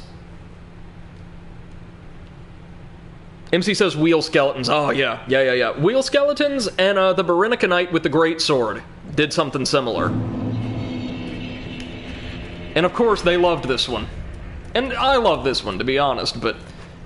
Soul of the Old Demon King. The shriveled old Demon King is now like a clump of burnt ash, but he is the last living witness of the chaos of Izalith. So a demon explicitly from the time of the first game. Well, not anymore. Just wasn't pretty big. Alright, and with that, ladies and gents, we're going to take a break. I'm not done for the day, nowhere near. We'll be back to take on our second and probably third Lord of Cinder later this afternoon. Give me about 2.5 hours to take a little break, and we'll be back probably around between 3:30 to 4 p.m. Central, like American Standard Time, and we'll take on, our next two Lords of Cinder, because Lord number 2 and number 3, if you follow the progression path I'm going for, will be fought back-to-back. MC says we'll jump to Spooky Stream and be back as well. Awesome, I'm probably going to do the same for Cephs. So we'll see you then, ladies and gents. Until then, thank you so much for joining us. We ain't done for today, not by a long shot. Bye-bye.